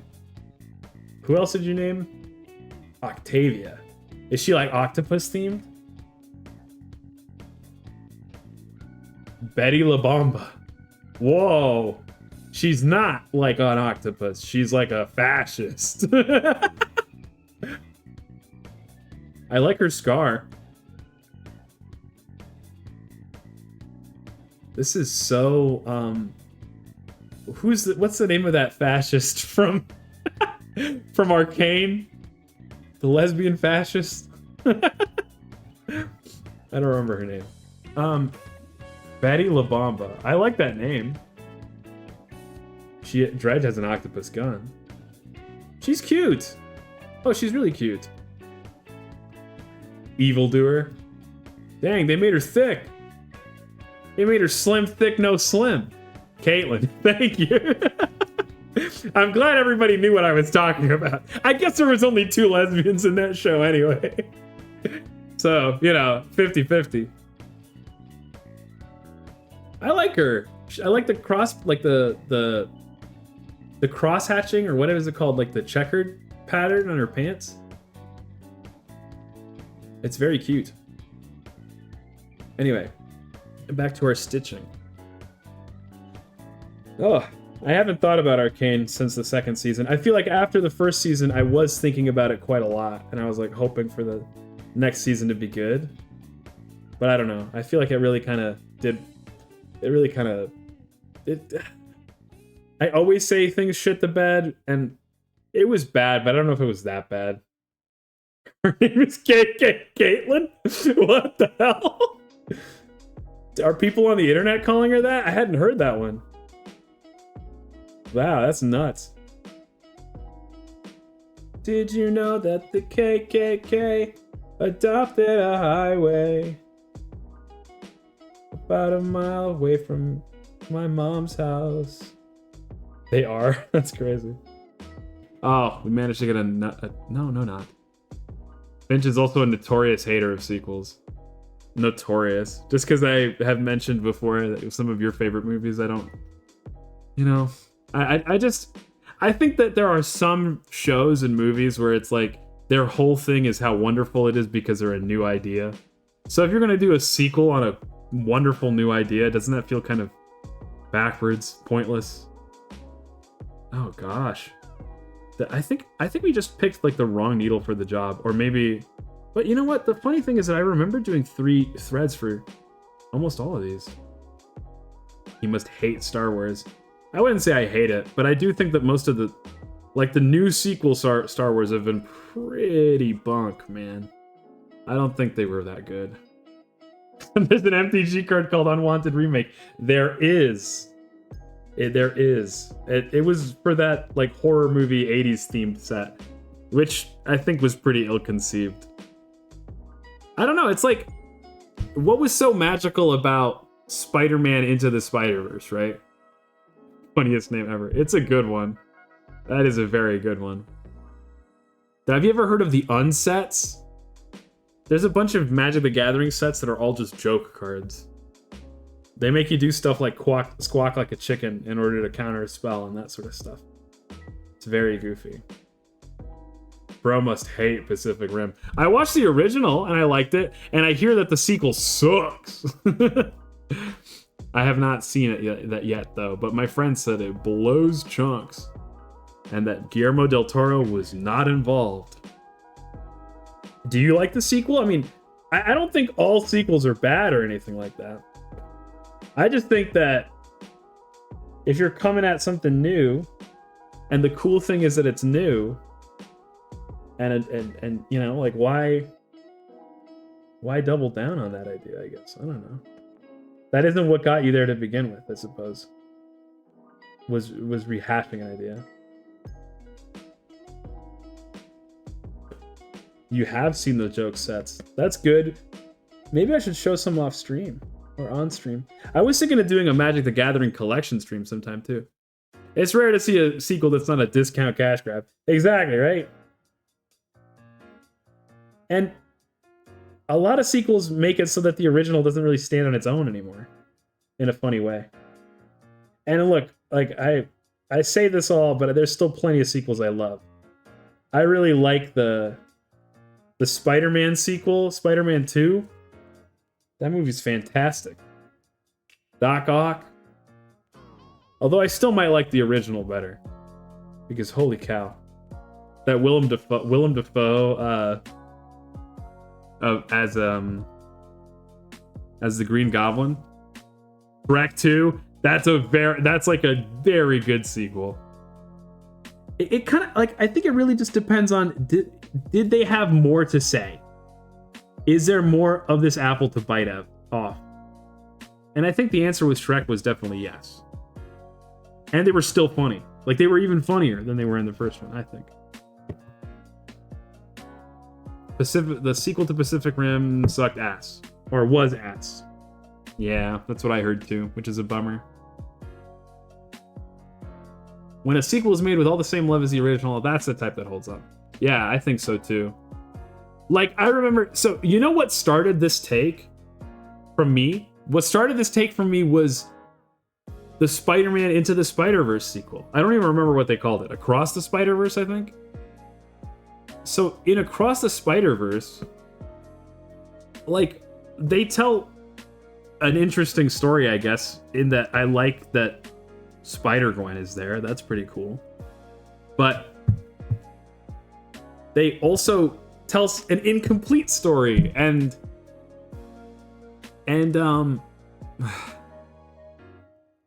they end up just like cashing out and setting up another sequel, and I don't know, that felt pretty empty to me. You can watch Shrek 2 on its own, never having seen Shrek 1, and you're gonna be like, that was a great movie. Yes, thumbs up. You cannot do that with or Across the Spider-Verse. You can't. You could do that with Into the Spider-Verse just fine. I think it was Across. I think it was Across the Spider-Verse. Or is that the next one? Through the Spider-Verse? Across the Spider-Verse was the sequel.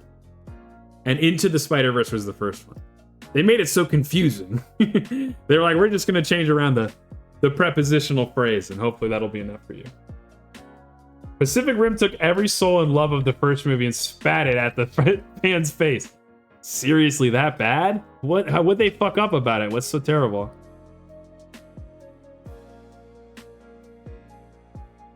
I feel like the worst thing a sequel can do is be... Well, I don't know, actually. I was going to say be uninteresting, but that's not true. It could be worse if it makes the source material or the original pointless. Which a lot of these often do. Is make the original look like Garbo by mistake. Come on. You know, I don't know what it is. Maybe I'm just like out of practice or something. Or maybe I should really be doing it with only 2 threads instead of 3, but it feels like our crosses aren't coming out so clean. Normally I make them so neat. But it could also be that like I'm normally very exacting. Even when I'm like going sicko mode and I'm just kind of going, I'm normally quite slow. Well, I guess not slow, but I should say I like bring it up to my face and I really take a look. Not gonna lie, I know they were gonna do a third part when the second and third part you need to watch together. Do I mind? Nah, I don't mind that aspect. Okay. You think it's alright. I think Pyro also thinks it's okay. I feel like that's part of the problem to me. I'm viscerally opposed to the idea of a movie that you're going into that you know is only one part of the story. Like, that's not... I don't know. It's not necessarily anti-consumer, but I don't like the practice. And also, I didn't know that's what they were doing walking in. I don't think it was really that clear from the marketing. I guess you had to be like a fan of it and follow it really closely to know. Because Pyro did, and I'm sure Pyro wasn't the only one. But I walked out of that movie theater feeling kind of deflated and sort of cheated. But you can tell, too, because, like, you know, 2 hours have passed in the movie, they're still going, and there's still a conflict, and you're like, what the hell? We're gonna have to do another one, aren't we?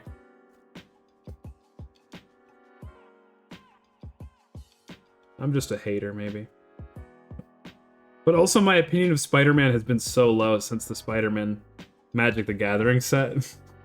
I was a huge fan of Spider-Man growing up. I love that guy. He's just funny and nice. And then this Spider-Man set had like 80 billion different cards all called Spider-Man. And then you go, why did they turn this into a whole set again? Okay, wait, so let's count this out again. We got 1, 2, 3, 4, 5, 6, 7, 8, 9, 10, 11, 12, 13, 14, 16, 17, 18, 19, 20, 21, 22, 23, 24, 25, 26, Well, here's 25. This isn't the one that I marked. I marked out here. Such a subpar set. Yeah, for real. It was just kind of a big fart noise. Disappointing, even. I think so, but I also think it really shouldn't have been a full set, is the thing. Everyone said that it was supposed to be like a small set, and I think if that's what it was, it would have been okay. Pacific Rim 2 had all the fights in the day. They removed all the parts that showed the mech as a robot and doesn't move like a human. Like, that has robot aspects still, but now they gotta move it like a human. Yeah, that's a bummer. I actually think that was one of the best things about the original Pacific Rim. I was watching it for the first time just this last weekend, and I was talking to my friend Wormy. I was like, look, they were so smart about how they chose their fights. Every single one is in a new setting, but most of them are at night. Most of them are in a storm or in the rain, and they do that so they can play tricks with you and kind of only show you some parts of the robot and some parts of the kaiju. And that way it never feels kind of boring. You never get like a full shot of the kaiju, which is always, you know, as soon as you can see a monster in a movie, like, how are you supposed to be afraid of it, right? So to mess up on something so fundamental that they got right in the first one, that's a bummer. Okay, let me count this out one more time. 1, 2, 3, 4, 5. Wait, 2, 3, 4, 5, 6, 7, 8, 9, 10, 11, 12, 13, 14, 15, 16, 17, 18, 19, 20, 21, 22, 23, 24, 25. Every time I push it through, I'm counting different. What the heck? One more time. 1, 2, 3, 4, 5, 6, 7, 8, 9, 10, 11, 12, 13, 14, 15, 17, 18, 19, 20, 21, 22, 23, 24, 25, 26, 27, 28. I just realized it's supposed to be 28. Whoops. Oops. Yeah, it was definitely it looks like it was a disappointing set. I'll say this. It didn't even inspire me to buy anything. That's how bad it is. And I've been playing Magic the Gathering for like 13 years. I'm the biggest whale there is. And I was still like, no, this doesn't look like it's for me. This looks like it's not good. Oh no. I'm a little concerned about the game, you know? I remember it feeling like an event every single time there was a new set, and nowadays, like, I talk to the most hardcore fans and we're like, nah, we're gonna skip that. Like, there's no reason for me to buy that. And I have this new problem too.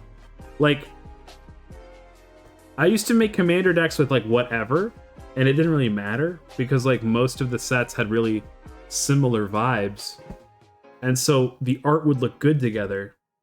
But like, even for like, as an example, the Avatar: The Last Airbender set, or even the Final Fantasy set, which both of those are cool. I liked the Final Fantasy cards, and I like the Avatar: The Last Airbender cards. Like, they look great. But even still, they're gonna look so weird next to my regular cards. Like, I can't put Jace next to Aang, you know? It feels like I have to quarantine them. And that seems like a just awkward part of the design of the cards. I'm already having that problem with my Final Fantasy cards as it is. Like, I have 2 Final Fantasy decks, and they're great, but I only put very specific kinds of Magic the Gathering cards in there, because I don't want any, like, famous named characters to touch each other. I don't want Cloud next to Chandra or whatever, just because it's so weird. And similarly, I don't want, like, Cloud. But you know what? There are some cards that for some reason I'm willing to... I don't mind, and I'll let them touch.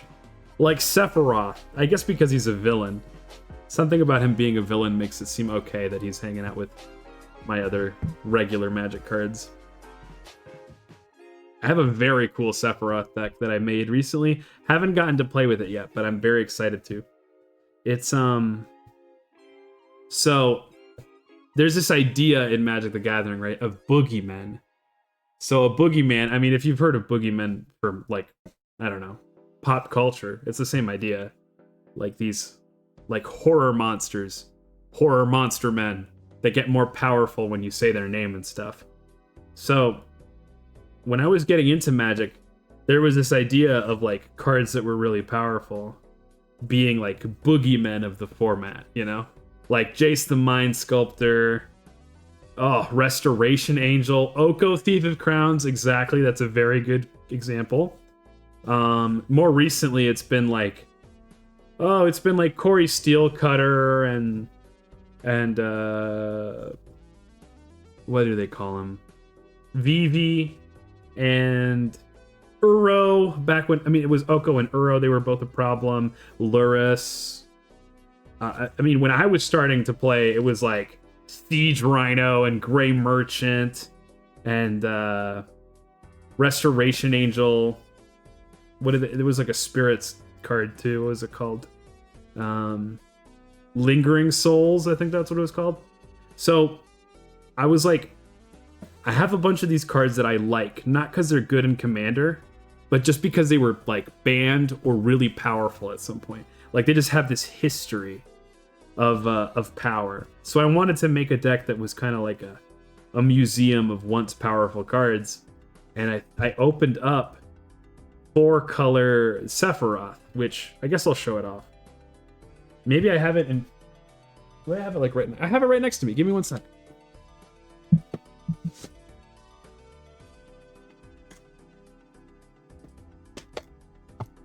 Ba-bump! Impromptu Magic the Gathering card showcase. Okay, so this is going to be really quick, but Sephiroth the Savior. Oh, yeah, baby.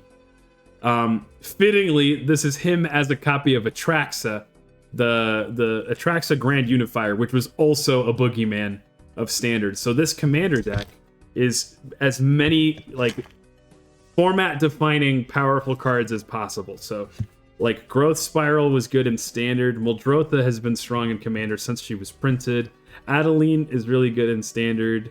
Scarab God was good in Standard. This one's been good in Modern. 6 has been good in Modern. Delver of Secrets. There is a period of time where Delver was like a whole deck on its own. Genova's just here because she's Sephiroth's mom. Esper Sentinel, good in Modern, good in Legacy, good in Commander. Malakir Rebirth, one of the ones that's been enabling Scam in Modern. Here's a Scam piece. Tempt is just good in Commander, but it's one of those boogeymen of Commander where like everybody talks about how you're supposed to play around it. Flare of Denial, I don't even know if it's good or not, but I just liked it. Skull Clamp, good in everything it's ever been in. Thing in the Ice, remember when this was like a way that people were returning cards to hand? This was like a board wipe on a stick. Lotus Cobra, Phantasmal Image. I guess I'll just try to show off. This is one of the ones I'm most proud of, is Siege Rhino, because this is like the card from when I was playing, Standard, and when I first started playing Magic. I mean, everything was Siege Rhino. Everybody was running as many copies of Siege Rhino as you could. Yawgmoth's been good in Commander and stuff. Oh, where else? Gary, the Grey Merchant of Asphodel, one of my favorite cards ever, period, bar none. Awesome in Standard and Commander. Scam, Restoration Angel, Thragtusk. This guy was the man. Oh, let's see what else have we got in here. Anything I'm proud of? Karn Liberated. This card isn't even good in Commander, but when I opened it, I was immediately like, oh my god, Karn, like from Modern. Timna the Weaver, good in CDH. Felidar Guardian, it made a 2-card infinite combo in Standard at the time. They were scrambling. Elspeth Sun's Champion, this was like the blue-white finisher. My prized possession in this deck. Jace the Mind Sculptor. I remember when people said this was the best card ever printed, like a decade ago. And it's not anywhere near that good anymore, but back in the day, this thing used to be $100. It's like 18 bucks now, which is nice because it's affordable for nerds like me, but let's see. Nice foil full art. Force of Negation. This is one of the only cards in here that dominated Pauper, of all things. That's an all commons format. Foil, Full Art Grief. Natural pull, by the way. Orcish Bowmasters. Green Sun Zenith. Oh, another one of these old school hitters, Aetherling. Anyway, a much beloved deck full of much benign cards. I guess I want to show this off. I have funny tokens. I've got VTuber tokens, and then I painted this token myself for a beast. Anyway, the sight of Esper Sentinel caused me a slight bit of actual nausea. That card is pretty crazy. Especially in white. Like, how come we started giving out Rhystic Studies to just anybody?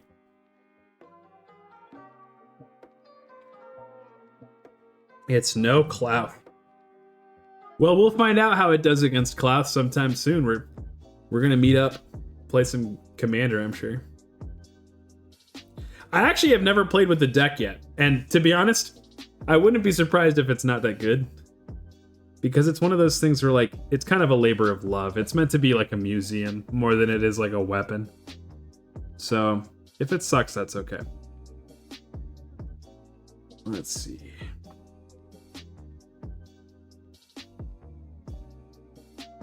Clouth is a very fitting deck for you to play as well, Mr. Lizard Man. Clouth is a dragon after all. And I guess so are you. You know, what's so funny to me? Like, Dragonborn in Dungeons and Dragons, they are literally like half dragon.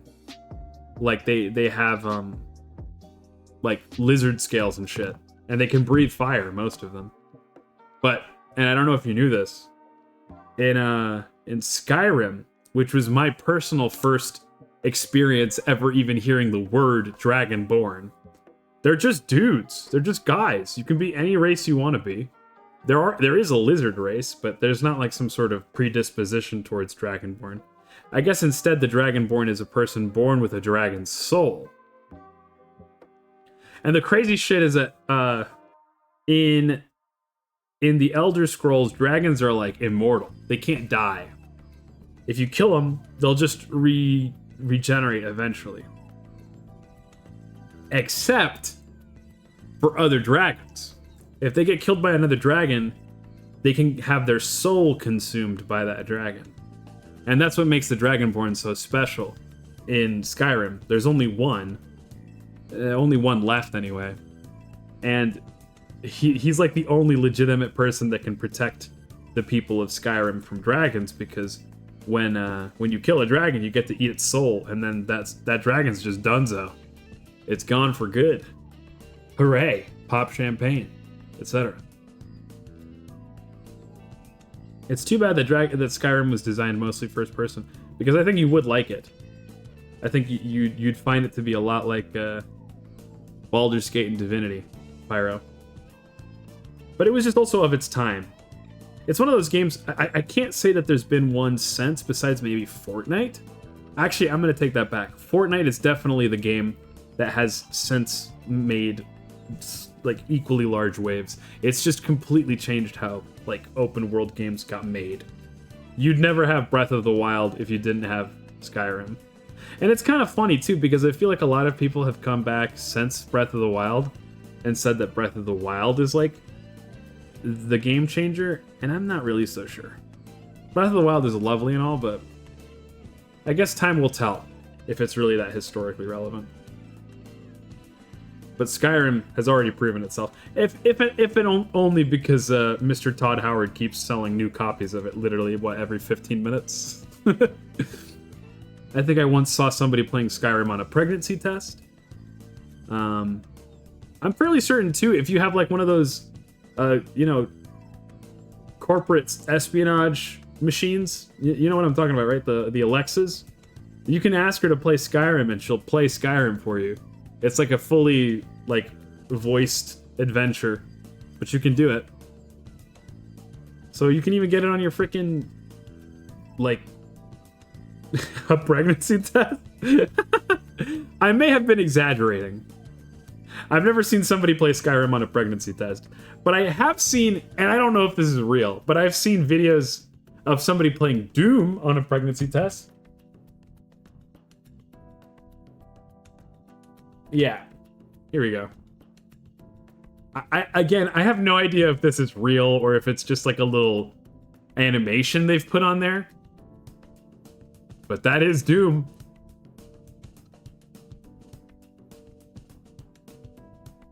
Are you pregnant? I'm doomed. Very funny. Boo-doo-doo, boo-doo-doo. Okay, we are nearly done with this row. I think the cross-stitching is more fun when you get to, like, I don't love having to do long rows. It's more fun when you got, like, a chunk. Like that blue chunk we're gonna do, that's gonna be a lot of fun. Have we had bad apple on a pregnancy test yet? What is bad apple? I've never heard of that. Am I an out of touch angel here?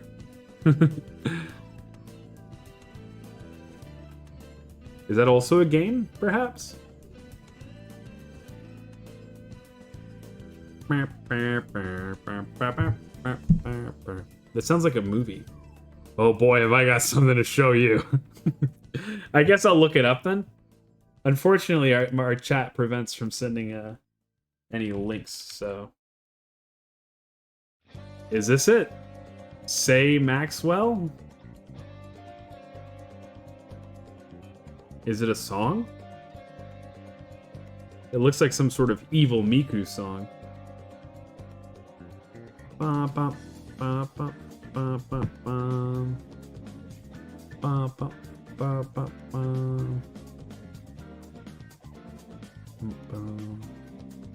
Oh, whoops. I keep, like, not showing you anything interesting. Okay, wait, you can't... Let me put this away.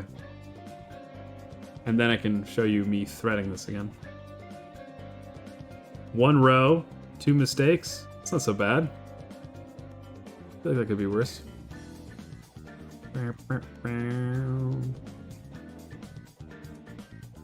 I want to play Persona 5 again someday. But then I remember that it took me, like, literally 120 hours or something. It's like, that's, like, 3 weeks of work. Did I like it that bad, you know? It was so good. It had such good voice acting. And, like, it has this wonderful rhythm to it. Not, like, musically, I guess. I mean more like...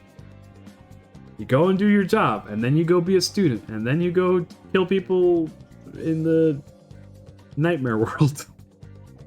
It was a really nice cadence, I think is the word, probably. So 3, 4, 5, 6, 7, 8, 9, 10, 11, 12, 13, 14, 15, 16, 17, 18, 19, 20, 21, 22, 23, 24, 25, 26, 27, 28. Okay, 2 more stitches. Hey Finch, what's up? Not much, Turner Kid. We're just doing some cross-stitching. We were gonna do Doom originally, but I don't know. Something possessed me, and I decided that I could stitch on stream and just chat. So if you're curious, the design is above right next to chat, but we've also got this nice big instructional sheet. It's a tonberry. It's a little lizard guy. How's your day been? I hope it's going pretty good. Here's the second and final stitch, except that it's not the last stitch. Because now this last stitch is the first stitch of the column, like the last side of the right side of the border. So now we have this border to do in white. And the nice thing is that we already know how low we have to go. You've had better days, but you're doing alright. That's good to hear. I just sent like 5 links to the Discord. Holy cow. It's popping off in there. I guess I should go take a look. Let me take a look after I do this column. Because it's so much easier to lock in when you're going vertically instead of horizontally. Look at this, I'm just flying.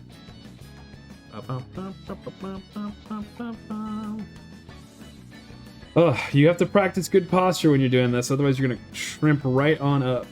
And you don't want to shrimp. Are you telling me a shrimp crossed this stitch? I wonder when we're gonna get Persona 6. It feels like it's been forever. Persona 5's like already a decade old, I think, wasn't it? Wasn't it in like 2014 or 2016 or something?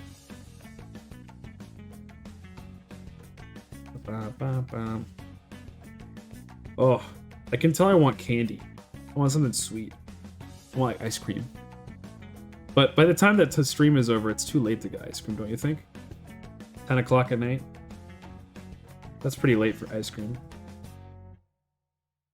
Then again. I think one more.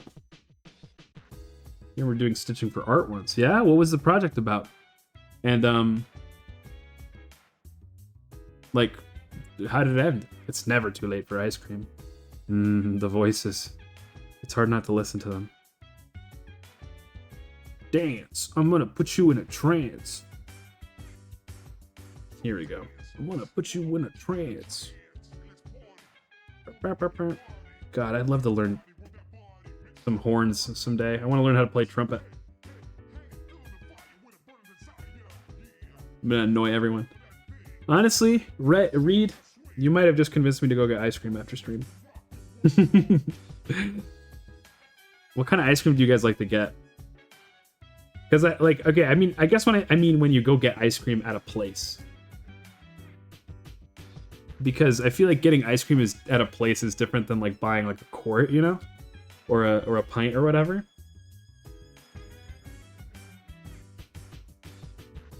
When I go get ice cream myself, I like getting like dipped ice cream because I just like soft serve. But then there's also cookie batter. Hell yeah.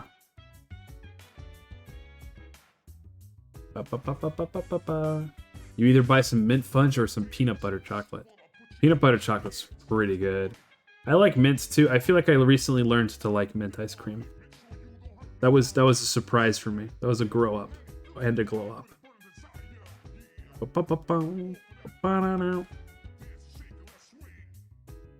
You usually go for huckleberry.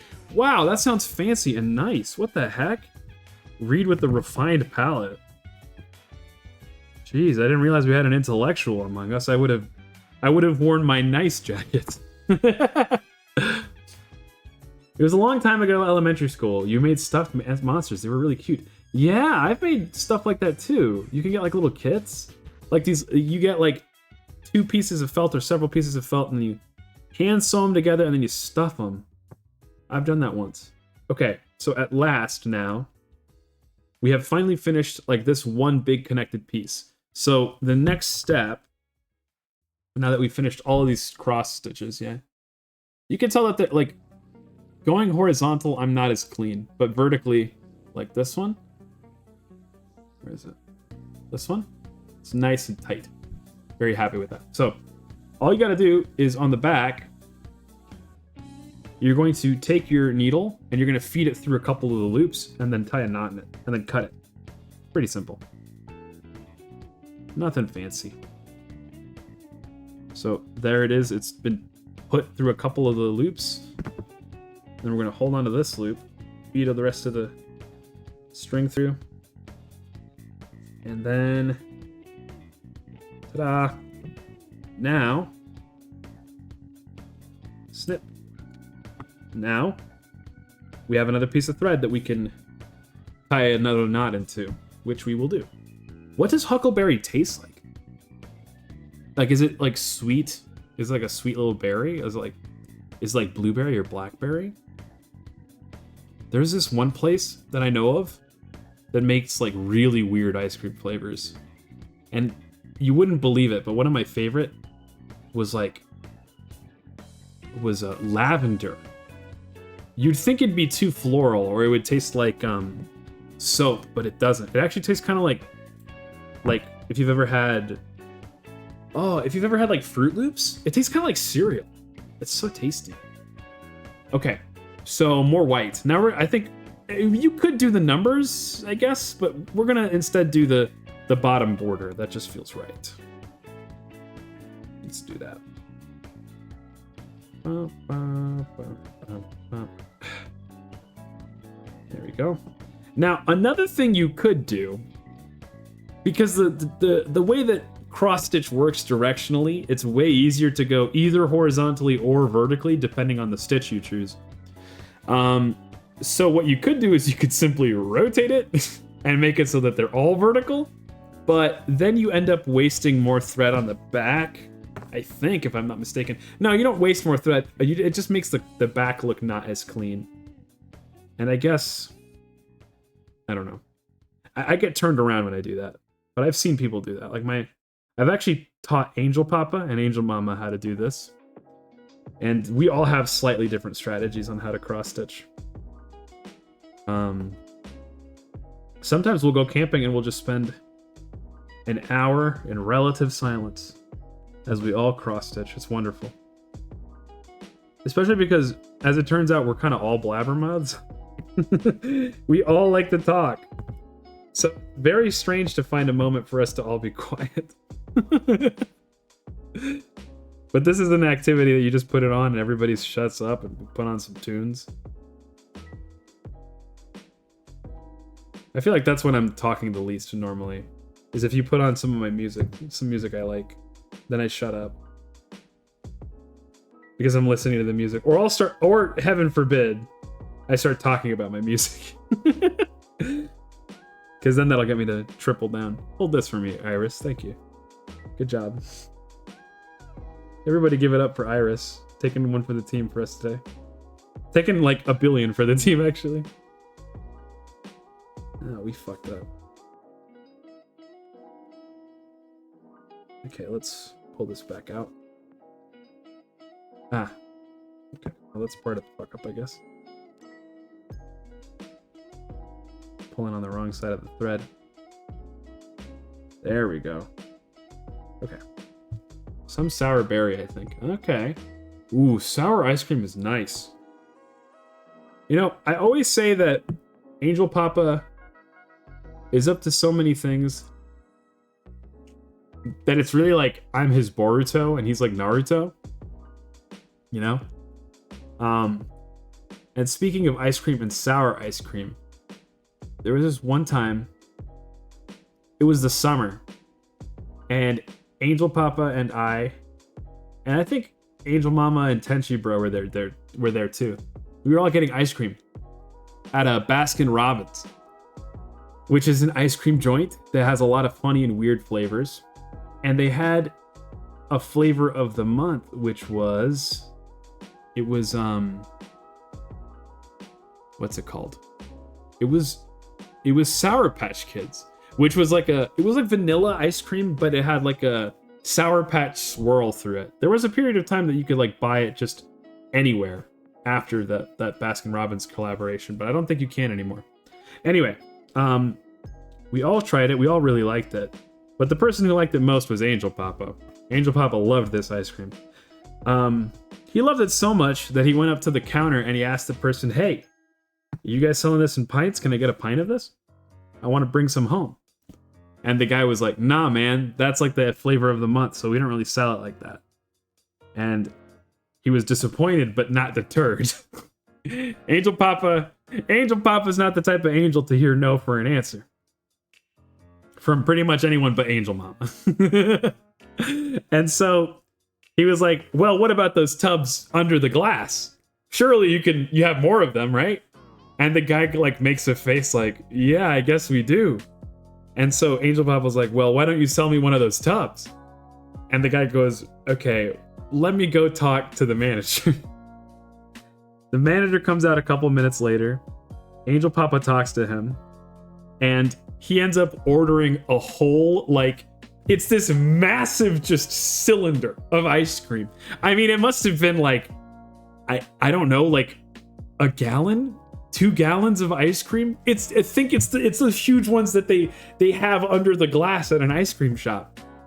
And so he had it ordered by this Baskin Robbins, and the guy was like, "Sure, I'll order an extra one, and you can come by and you can grab it sometime later. We'll tell you when it's here." And we were like, "That's crazy, and there's no way this is gonna happen."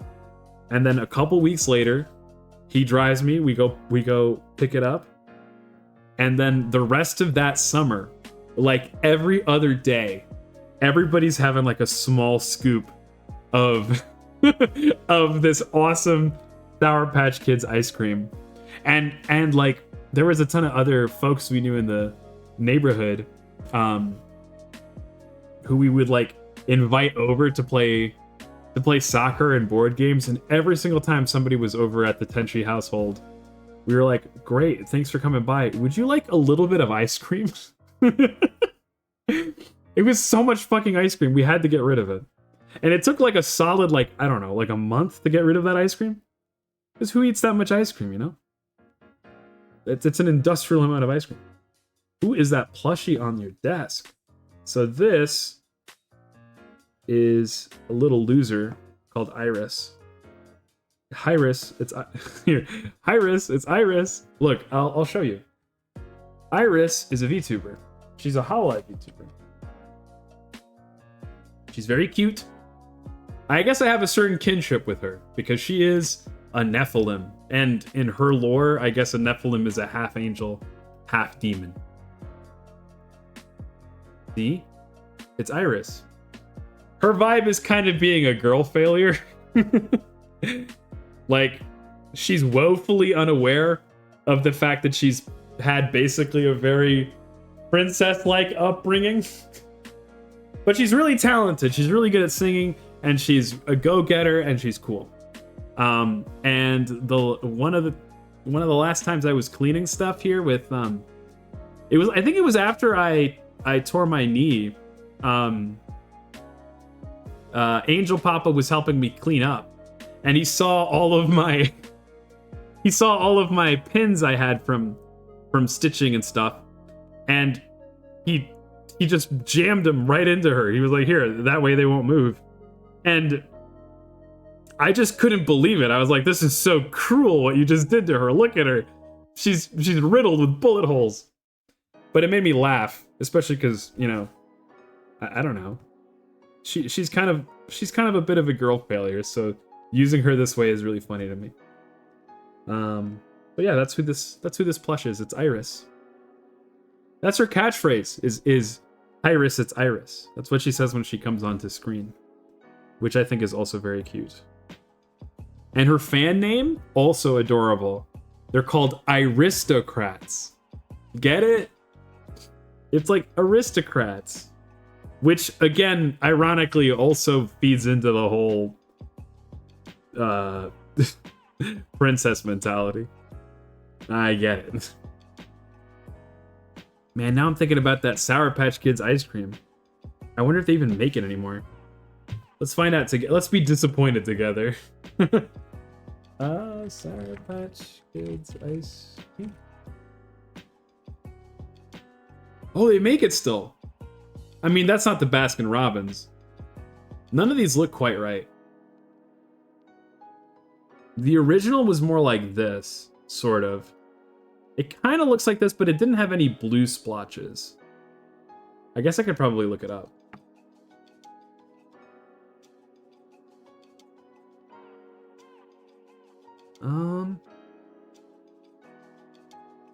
Yeah, it was something like this. It was wonderful. There's no legal MTG cards that are an angel and a devil or demon. Is that true? I might be thinking of angel... I think you're right, actually. I'm probably thinking of angel vampire that I was looking up the other day. Thanks for hanging out, Turner Kid. I hope you have a good rest of your day. Demon. You're probably right. That's not a real card. And I guess this is just a token.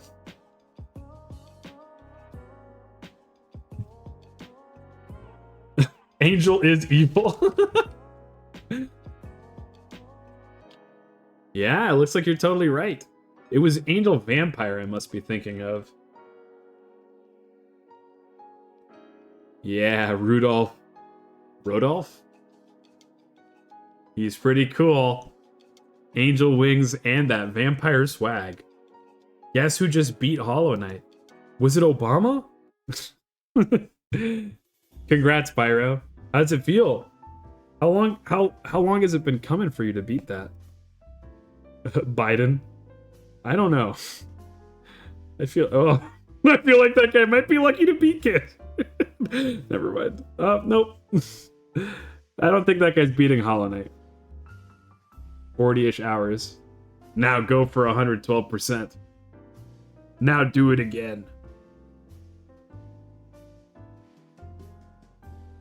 40-ish hours. That feels like that doesn't feel so bad, to be honest. 40-ish hours. Sizable game. You're at 85%. Wow, there's a lot to beat still then. Did you have a favorite boss?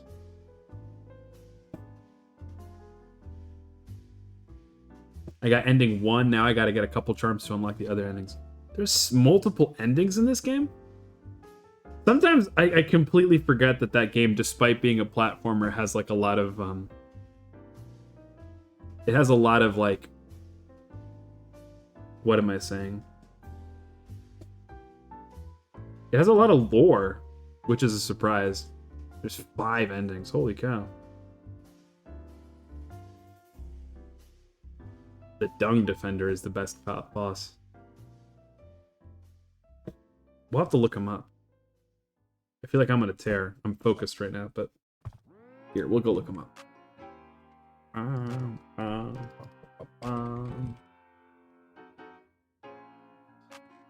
Whoa. I like his vibe.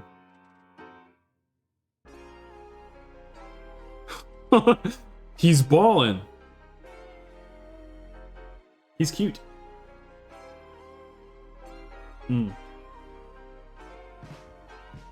Ah. Onwards we cross.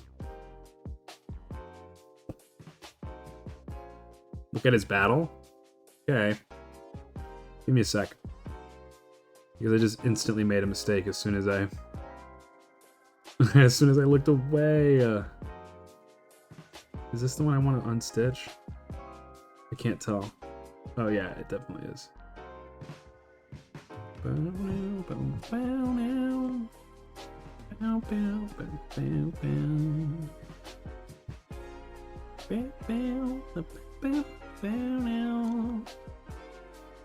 Crap.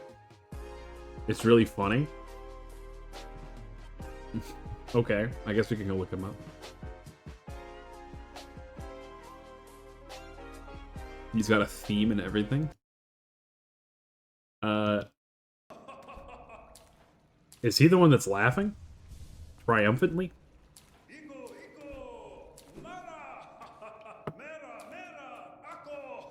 What language is that? Is that Italian?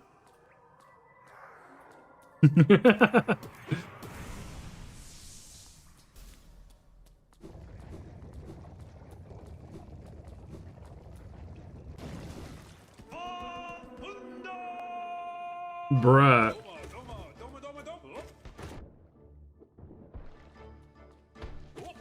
He's very proud. Just gibberish. Yeah, no, I didn't think that was a real language. I was just goofing. Huh. He's like Hercules or something.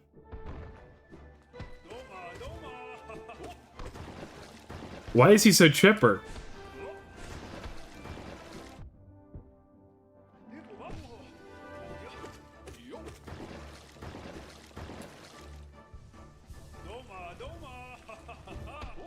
Oh.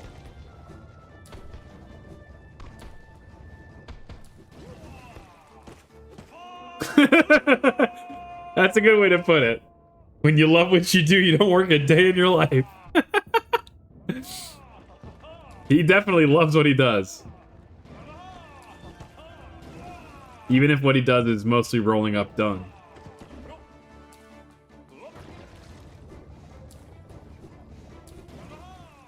Is there like another stage to the fight, maybe?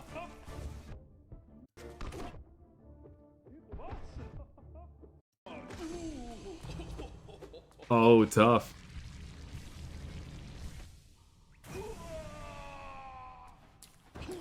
I'm glad he doesn't, like, die. There's another version called White Defender. I guess we can look it up.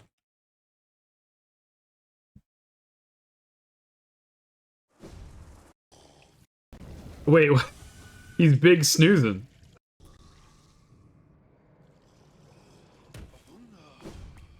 He's still like muttering in his sleep.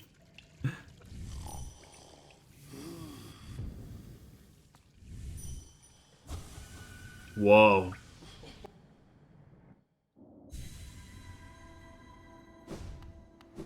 How to make pickle Pepsi at home?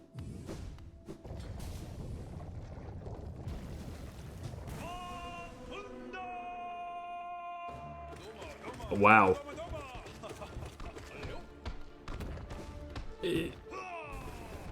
Whoa. He's a lot more superhero vibes now. Ugh. Oh, wait, that's kind of sad. Looks like my summer vacation is over. Oh, what the heck? That was a bummer right at the end. Ooh, anyway. We've got our own white defender to defeat.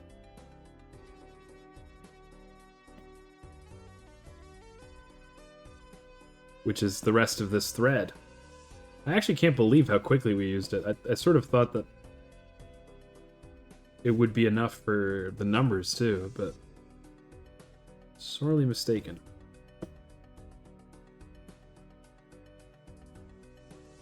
Come on.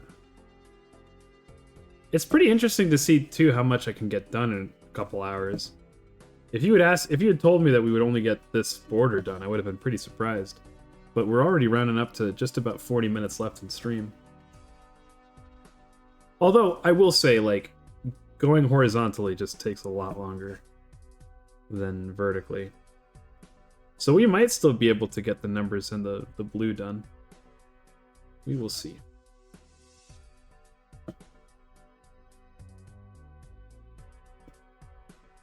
Oh, yeah, you got it. Oh, whoops. I totally forgot about the links you sent. Here, if you can hang on a couple more seconds, we'll go take a look at those links.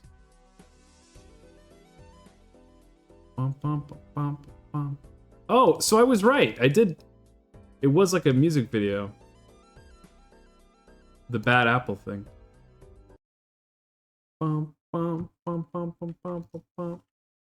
Here, we'll react to one on stream, and then I'll watch the rest off stream, and then I'll let you know on Discord what I thought of them. This looks like it's old. 16 years old? That's crazy. But if you gotta hop off, hop off. Thanks for hanging out. Have a good rest of your day. I feel like you really could put this on a pregnancies test. It's kind of dope how they're managing to make it feel so 3D. Oh, I've definitely heard the song before. Is this Tato singing? Or is this an actual person?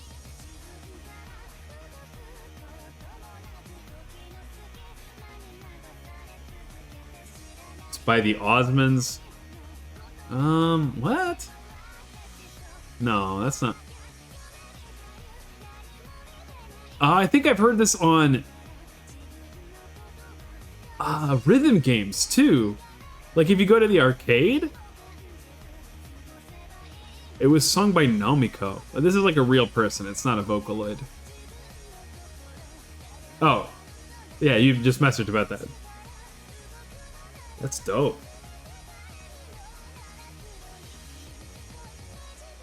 Do you do any of like those crazy Toho rhythm games, or do you just happen to like Toho music? This is like a part of the Weibo sphere that I just haven't gotten into yet, is Toho. But it seems like such a deep well.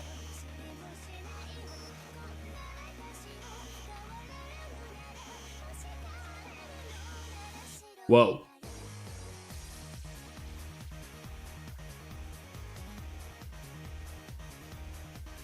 You like the music, but you haven't gotten around to playing any of the games yet. Well, it seems like it's only a part of it, right? It seems like Honestly, everything else around Toho is even bigger than the games. I just also know that like lots of fans of this also like Osu and like those crazy rhythm games too. I had a roommate once who really liked that stuff too. He said it made him good at aiming, but we never really played any first-person shooters together.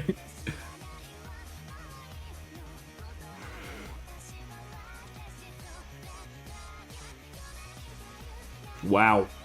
Oh, I like her wings. Oh, that's Japanese Goblin. She is Japanese Goblin. I know some Toho. See, I'm well versed.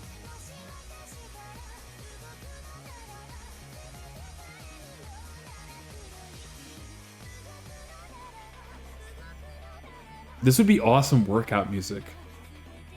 It's so like rave, man.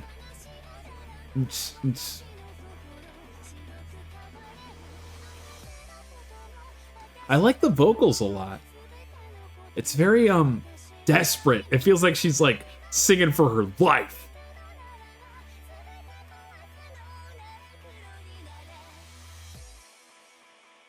Whoa. Is that the end? It feels like a pretty cyclical end if it was. Yeah. It ends just about the way it starts. You know, those are like earthworm, not earthworm, brainworm songs. The ones that like don't really resolve that much. You're just like, oh, I gotta keep listening. Cool. Thank you very much for sharing. How did like you hear about? Well, you gotta leave, don't you? So, well, if you only got one more message you can send, I want to know how you heard about it. But we can always talk about it next time you're on stream.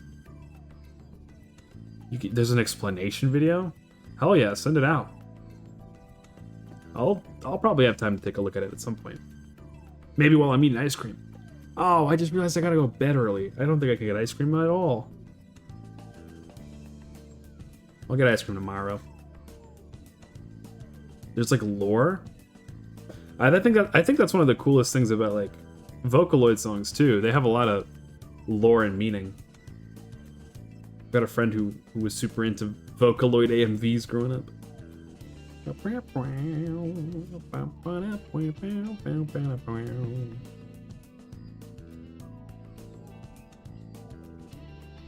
Nearly done. Oh.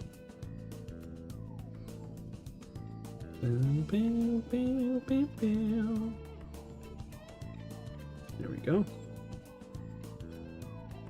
Oh. Whoops. Oh, I bungled that one up pretty bad. That's okay.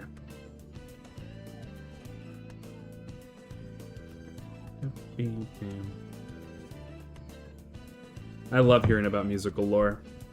I feel like half of the fun I get from getting into a new band is finding out how they were made. And like where they met, why they started writing music together. I don't know. It's like the historian in me. And most of the time musicians are so much like chiller than real history, I guess. Most of the time. Definitely not all of the time. There's plenty of freaks out there.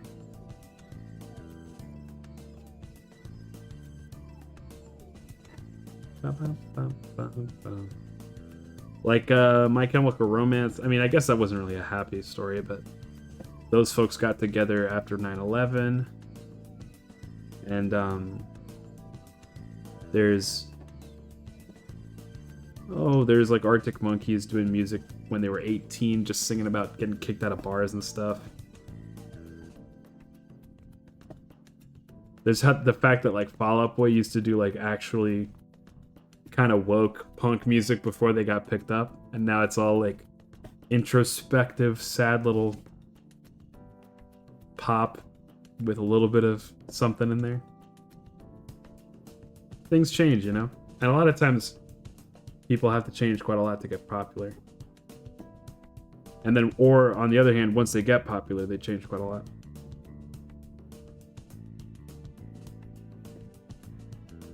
Like, it's funny to think of like where Maroon 5 is now, musically, versus where they started. Because it was still like pop music, but I think they were appealing to a very different kind of pop music at the time. Where it was like almost taking a lot of cues versus like R&B almost. And now, well, I don't even know what they sound like anymore. I feel like they haven't really had a hit in a very long time. There we go.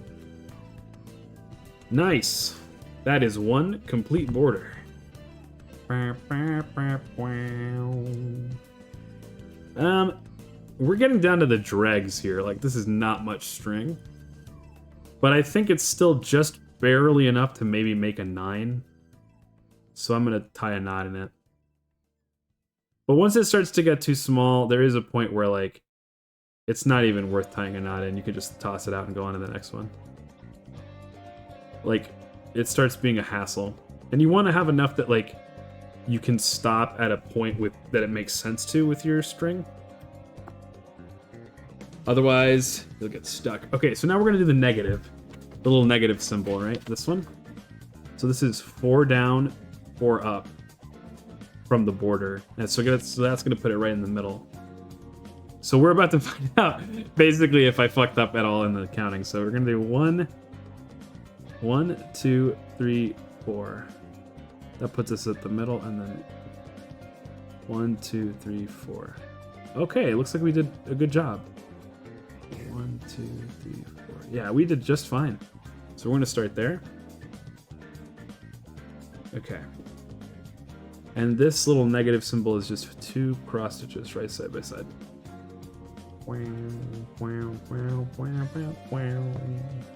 I used so much of this music in D&D when I was a dungeon master. Just because, like, I don't know. I think it's a very cool soundtrack. It doesn't really matter what's playing. It does sound effortlessly cool through most of it. And they have such a range of emotions that they kind of cover musically. Okay, so there's a little negative.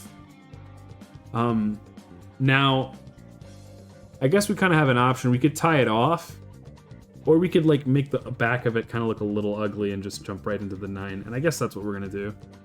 Oh, actually, we're not gonna. Are we skip? Yeah, we're skipping 1 column, which is what's gonna make it look a little ugly. But it would be more painful to waste thread.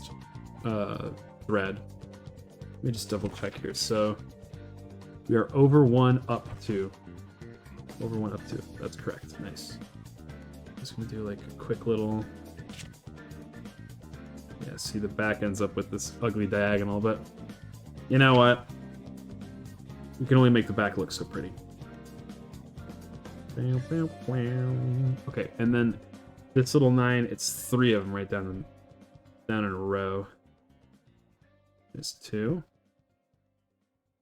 and 3. I think that was one of my favorite parts about being a dungeon master, actually, was getting to pick the music. Although, unfortunately, it was also one of those things where, like, I feel like I have a big repertoire for for music in general. Like, I just listen to a ton of music, so I feel like I had a lot of soundtracks to pick from. But it didn't really matter. Even despite that, it still felt like oftentimes I was running out of songs to play that I hadn't already shown my players. And that is the tricky thing. I think that there is... Everyone has a different tolerance for how much, like, they'll listen to the same song over and over again, you know? And I guess video games kind of manage to get away with that because they change songs so often, and also their songs are often just, like, perfectly fit to what's going on to the game. I, on the other hand, would leave the same track running for, like, 50 minutes. I'm sure there are many of my players who have never played Persona and would instantly recognize a lot of the Persona 5 soundtrack. We need 3, 5. Really? Just 5? Yeah, that's 2 below. Okay. It was good music, though. It was. I like the music you pick for our campaigns, too, Pyro. I'm glad that you also let me pick some music sometimes. That's a lot of fun. And also, like, you being the DM and me just being DJ makes it so it's a lot easier to pick songs that are particularly fitting. And I also get a preview. You get to tell me what the campaign's going to kind of sound like. That's pretty cool.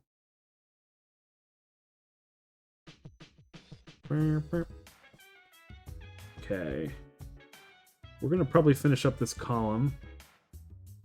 Shout out to the time I put a 5-second record scratch in the session. Yeah, that was pretty nuts. I think that caught us all off guard. Did you have to find that record scratch on Spotify? I don't remember how you did it.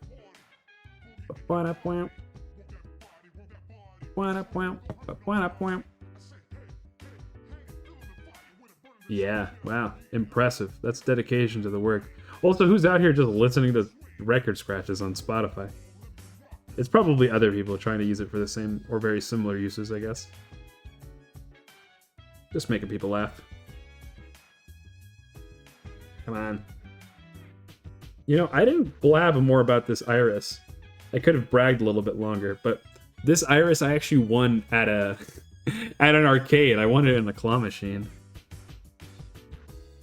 It was one of those, like, I just have extra cash. I've won all the things I want to anyway.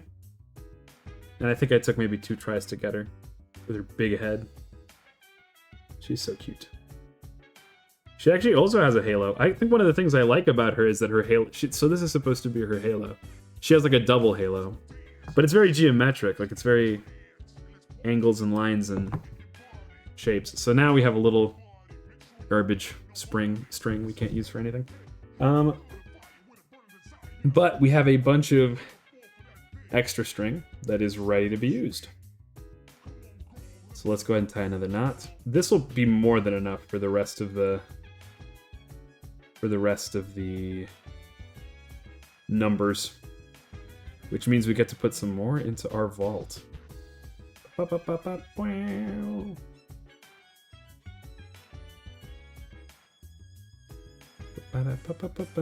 It takes a lot of love to put little extra touches on Dungeons and Dragons like that, but I think that when you do, it really brings it together.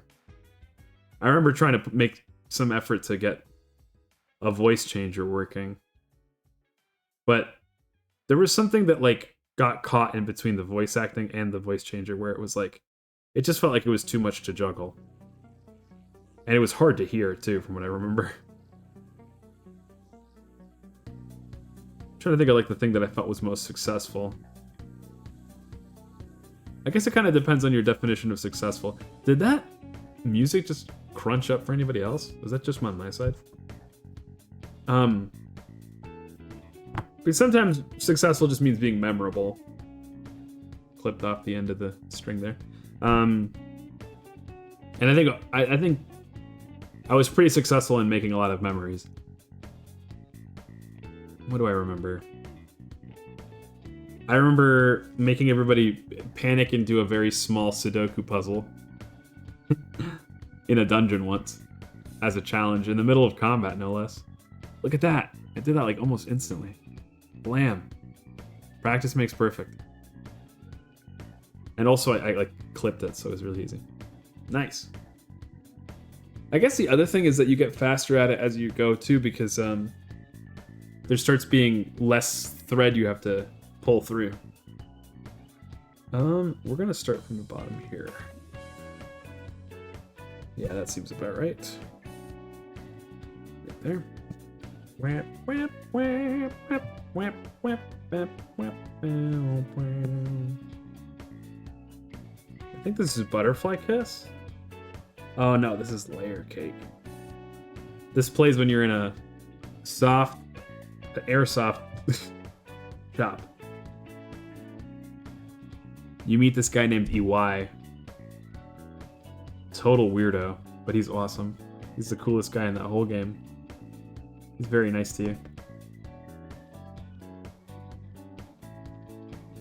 You see, he sells you airsoft guns because you're doing your dirty business in the world of the like subconscious. And in the subconscious, what did they call it? The metaverse, actually? They called it the metaverse, which is so funny. They got there before old Elon did. Not Elon. What's that other lizard man's name?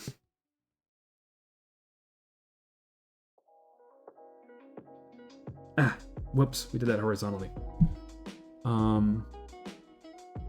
Anyway, in the metaverse, like, perception is reality, so, like, wielding a gun makes it, even if it's an airsoft gun, makes it deal damage like it were a normal gun. And also, because of the rules of perception, you never have to reload, because your opponents assume your gun is loaded. However, they also assume that you have to reload, which means at the top of every fight, all of your guns are reloaded, but you never like have a full clip at the top of the fight, but you can never reload because you don't actually have the cartridges to reload. And your opponent would have to see you reload for them to believe it. There's a lot of really cute little tricks like that in Persona, where, I mean, it's probably just balancing is the reality, but they went and justify it with world building, which I think is really cute. Come on, get in there. This is what I get. This is my hubris for just moments ago being so proud of myself for doing it quickly. Oh. Dang it, come on. Please. Dude. How much more angel spit can I give you?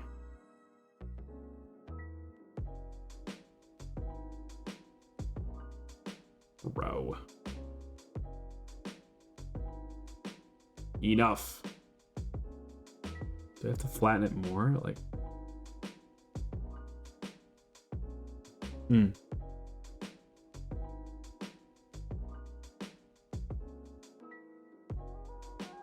Please? Pretty please?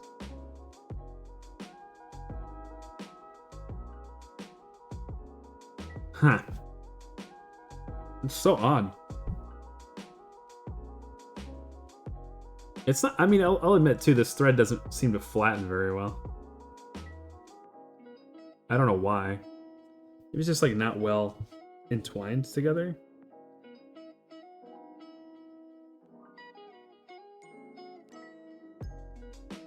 It's probably just more my form than anything.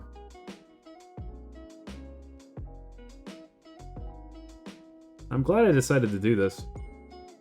I like Doom and all, but I feel like it was super easy to yap while doing this. Just talk, talk, talk.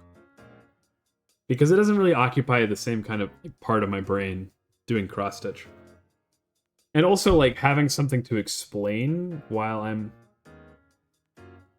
streaming just gave me something to talk about the whole time. There we go. Okay. We're probably not going to get to any of the blue at this rate. But we'll at least probably finish 1 or 2 of the 9s. Which is worth something. When I'm done with stream, maybe I will get ice cream. I'm going to go get ice cream, watch 1 episode of Atla, and go to sleep. Although, I mean, you shouldn't eat ice cream right before bed. That is kind of silly. Okay, I'm gonna tie this bad boy off. Kind of off camera. Or at least loop it. And then we're gonna tie it off. Right through there. Okay. Yep. I'll have it with you in solidarity. What kind of ice cream are you getting? You're gonna get some of your homemade ice cream, aren't you? You know, I should have some of your homemade ice cream before I keep chagrining it, but it every time you describe it, it does sound like health parent food. You know what I'm talking about?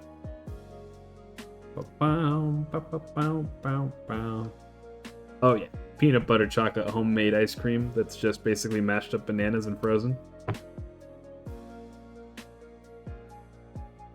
You get what I mean, right? When I say it's like health people food. It is, but it's oh so tasty.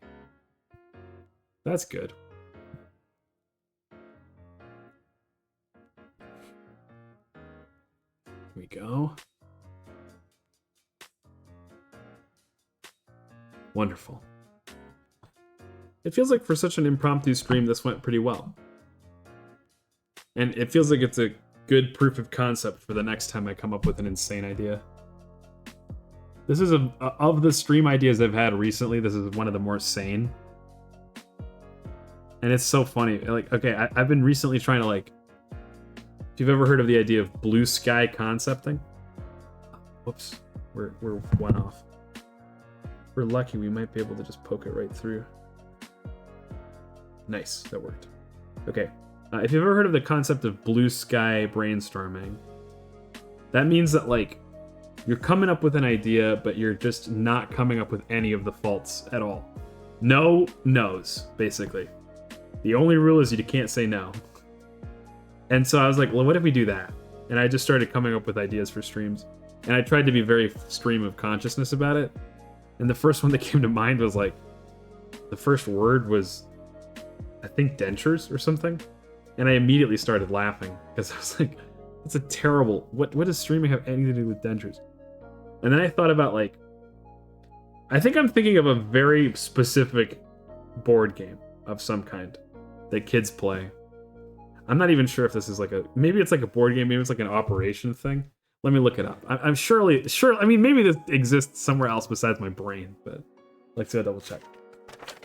Like, kids toy dentures? Like a dentist kit, yeah, something like that. Toy dentist kit? I'm imagining them kind of big and novelty. Yeah, something like this. Or like, yeah. Well, so I mean, these are kind of creepy, but like a play dentist set. I saw one that was like a hippo. I kind of like that one. So I imagined getting one of these, right?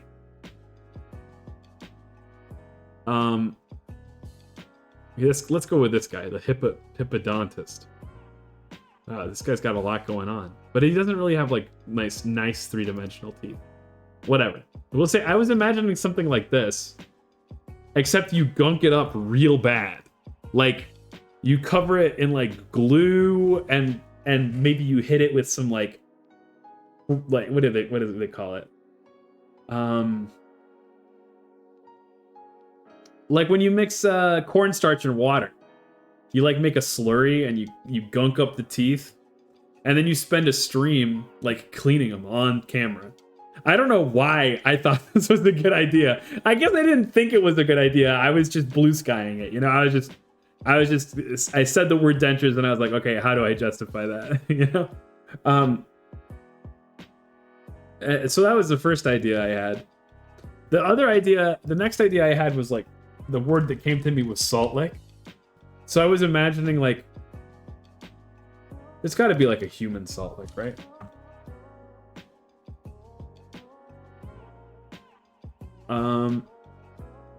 Human Salt Lick, is this a crazy idea?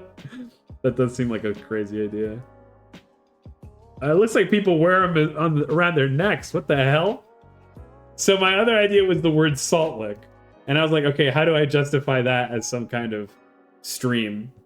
And so I imagined taking a salt lick. I guess what I really imagined was like a salt lamp. You ever see one of those salt lamps? Yeah, I was imagining one of these.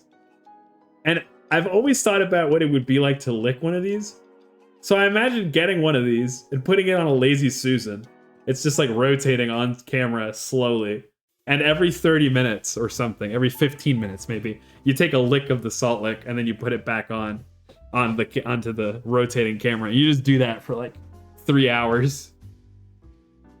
You talk about salt licks, you complain about how it sucks, and you just sort of chat. Maybe you cross stitch while you're doing it. So that was another crazy idea. Some of the less crazy ideas: Legos, cross stitch. It's you know, a lot more palatable. Let's say. I don't know. Some part of me liked the idea of the salt lick.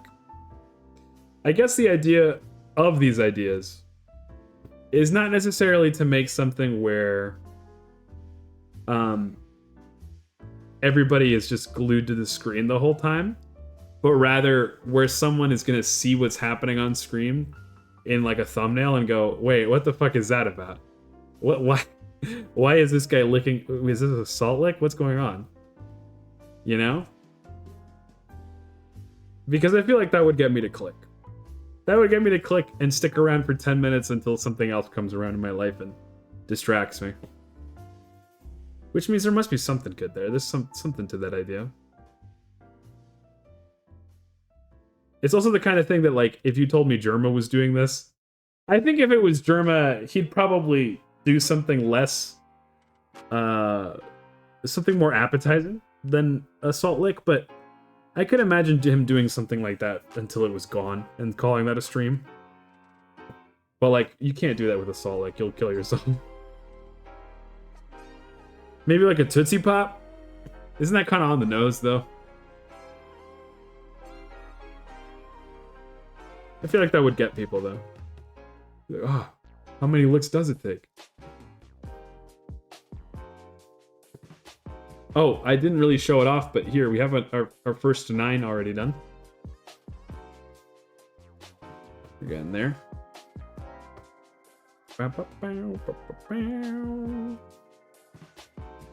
Oh.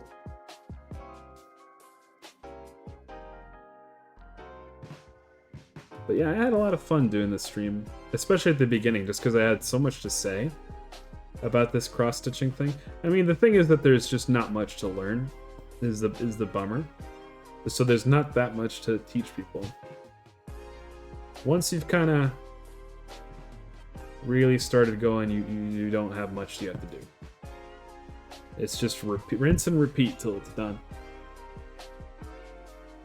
But it is really nice to have something that you, at the end, you get to go look at this wonderful product I've made.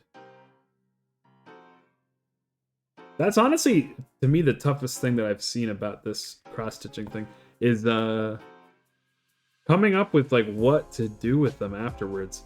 I try to make a lot of them into keychains because then they're easy to put on books, well, not books, book bags and backpacks and stuff.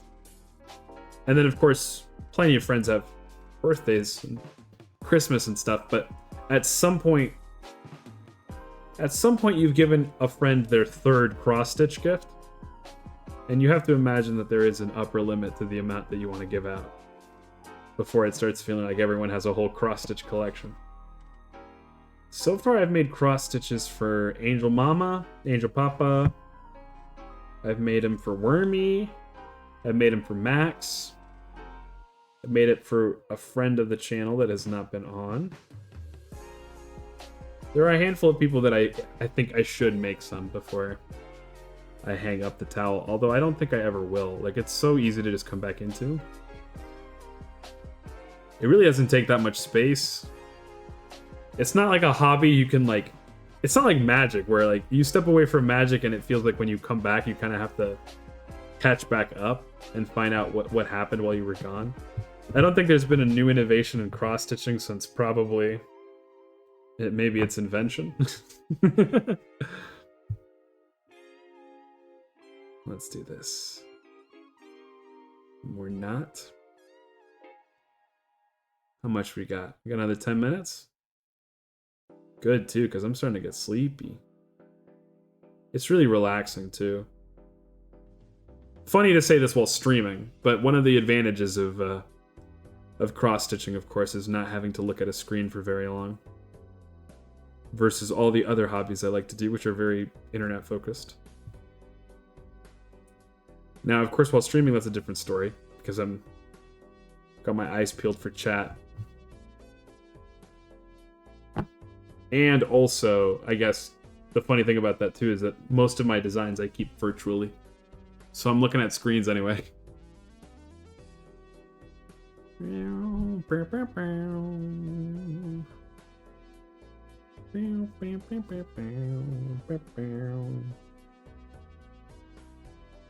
Let's see here.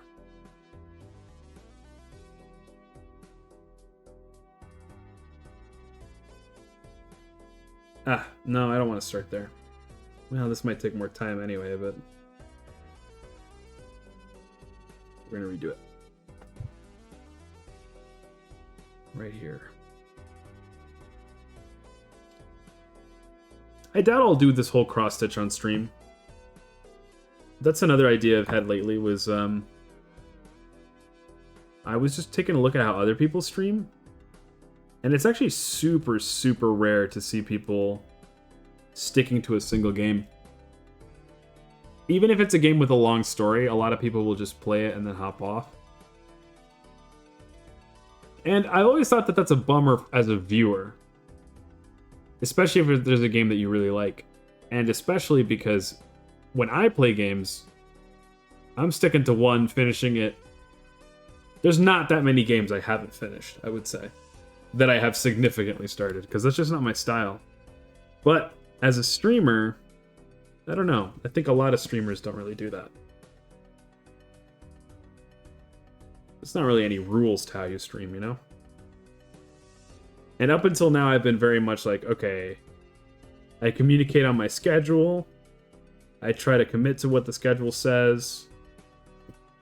And I also, you know, try to laser down all the games I'm playing, only focus on those games. Very rarely play new games.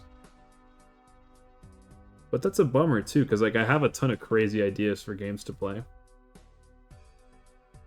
But then there are some ideas where like it feels like the whole thing has to be playing all of the game.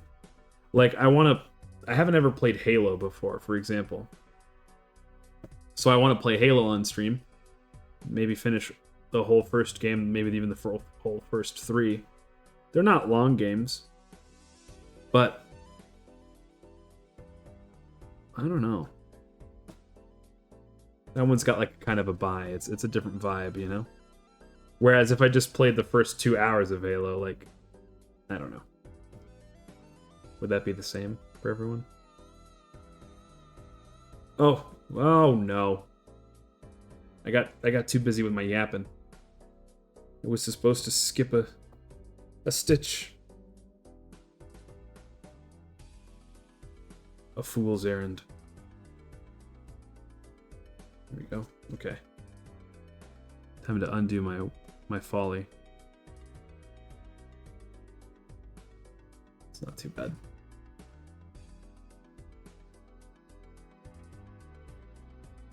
You know, playing games like that, though, would help me work through my mile-long list of games to play for stream, at the very least. And there are some games where it's like, you're never gonna finish that, you know? Like, I want to play a lot of old-school PS2 games and PSX games, but they're not good ones, you know? I want to play, like, some Ridge Racer. I want to play some Namco Museum. These are not games that you should spend more than a stream, or even a half a stream playing, you know? So, if you keep really light on your feet, like, you can just tear through them. You know what else? I want to play... I don't know. I guess I'd like the idea of playing through my entire, like, childhood collection. Games I played growing up. And a lot of them are stinkers, like... Who is out here like, yes, please give me not Prince of Persia. That is an actual great game. Please give me Rugrats in Paris for the PSX. That's what I'm dying to play. Although there is some part of me that's genuinely curious to see what happens at the end of the game if you... It's like a mini-game collection game, but it has like an overworld. From what I remember. So it's kind of a weird game. What the hell is happening on this string right now? Dude, just... Oh, God. Leave together, please. Just go. Oh no. There we go. Okay, somehow. And this is the mistake we're about to undo. Okay. Whoops.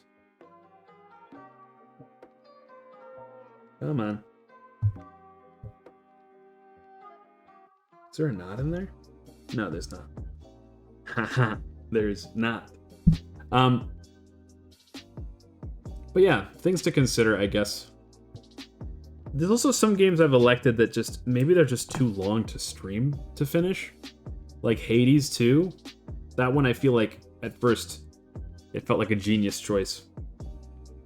But now the more that I do it, the more I'm like, I don't know. I really love the game, but I'd rather finish it off stream, to be honest.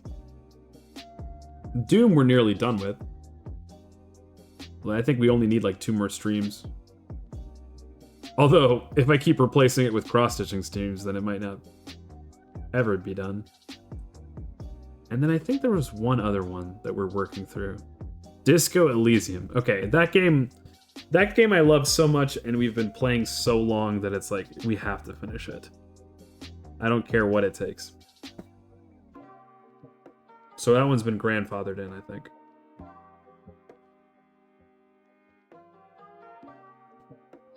There we go. Bum, bum, bum, bum, bum. Oh, weird. We are currently dropping frames right now. What the hell? You know, this happened last stream too, where like just randomly the bandwidth fucked up.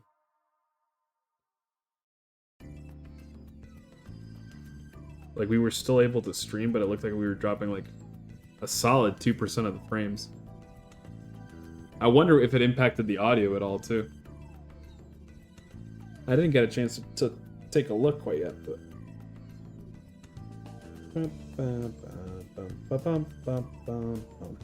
Might have to make this playlist even longer. At first I thought that all of the songs I'd put in it was too long, if anything.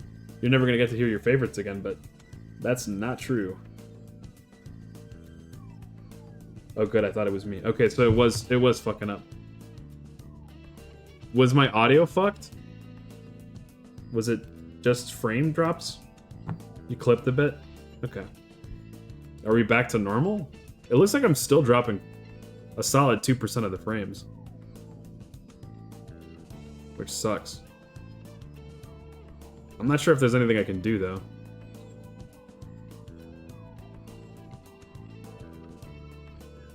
It's right around the same time last night, too.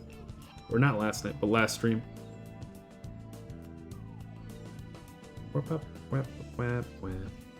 Okay, well. That's whack. Maybe I could, like, close a tab or something, but I don't get the sense that it's like a...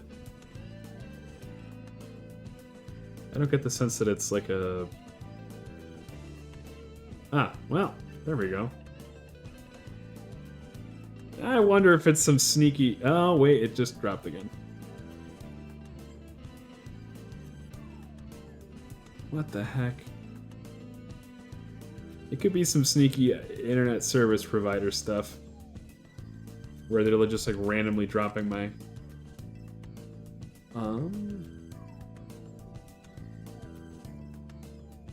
It's possible that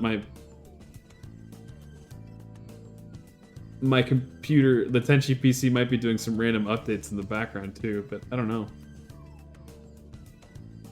Weird. I guess it also might just be connectivity specifically to Twitch. Bunch of people climbing on at 10 p.m. Anyway, I guess we'll just have to suffer through it. But anyway, we tied off the end, and we have now finished our first 2 9s and the border. So, I mean, next steps would probably be to do the rest of the 9s and then start filling up the whole border in blue. And then we'll move on to the whole townberry. But, you know, some solid progress for the first stream. Normally, I guess what I would do... I probably wouldn't even bother to tie it off, but I did. I think I'll probably be doing some cross-stitching off-stream tomorrow. So, then I normally like to thread the needle through the top corner of the fabric and keep this somewhere where it will not be disturbed. these other colors too. We'll try to like fold neatly back together into our wonderful Sugar Beet Plays little sleeve thing. You could probably fit the whole thing in there too, to be honest. Nice.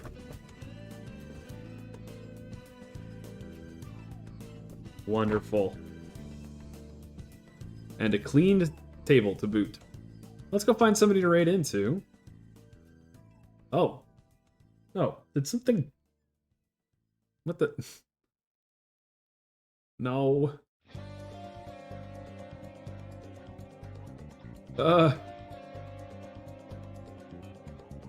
No. What the heck happened? Something triggered one of my spooky eyeballs. I don't actually remember binding that one, to be honest. Because I didn't like it very much. How did this happen? Whap, whap, whap. Oh, there we go. That. Goofy. Whap, whap, whap. I just showed you off all of my different kind of eyeballs I got. Let's see. Bum, bum, bum. Any other VTubers? Bum, bum, bum. It is Wizard Wednesday. It looks like Ko is streaming too. Let's raid into Ko. That sounds good to me. Alrighty. Well, folks, thank you very much for your time. I hope you're having a good rest of your morning, evening, day, whatever it may be. Make sure to make the most of your time. And, because heaven waits for you. Goodbye! Say hello to Ko for me, and company. Thank you very much for hanging out for our little cross-stitching session. See ya!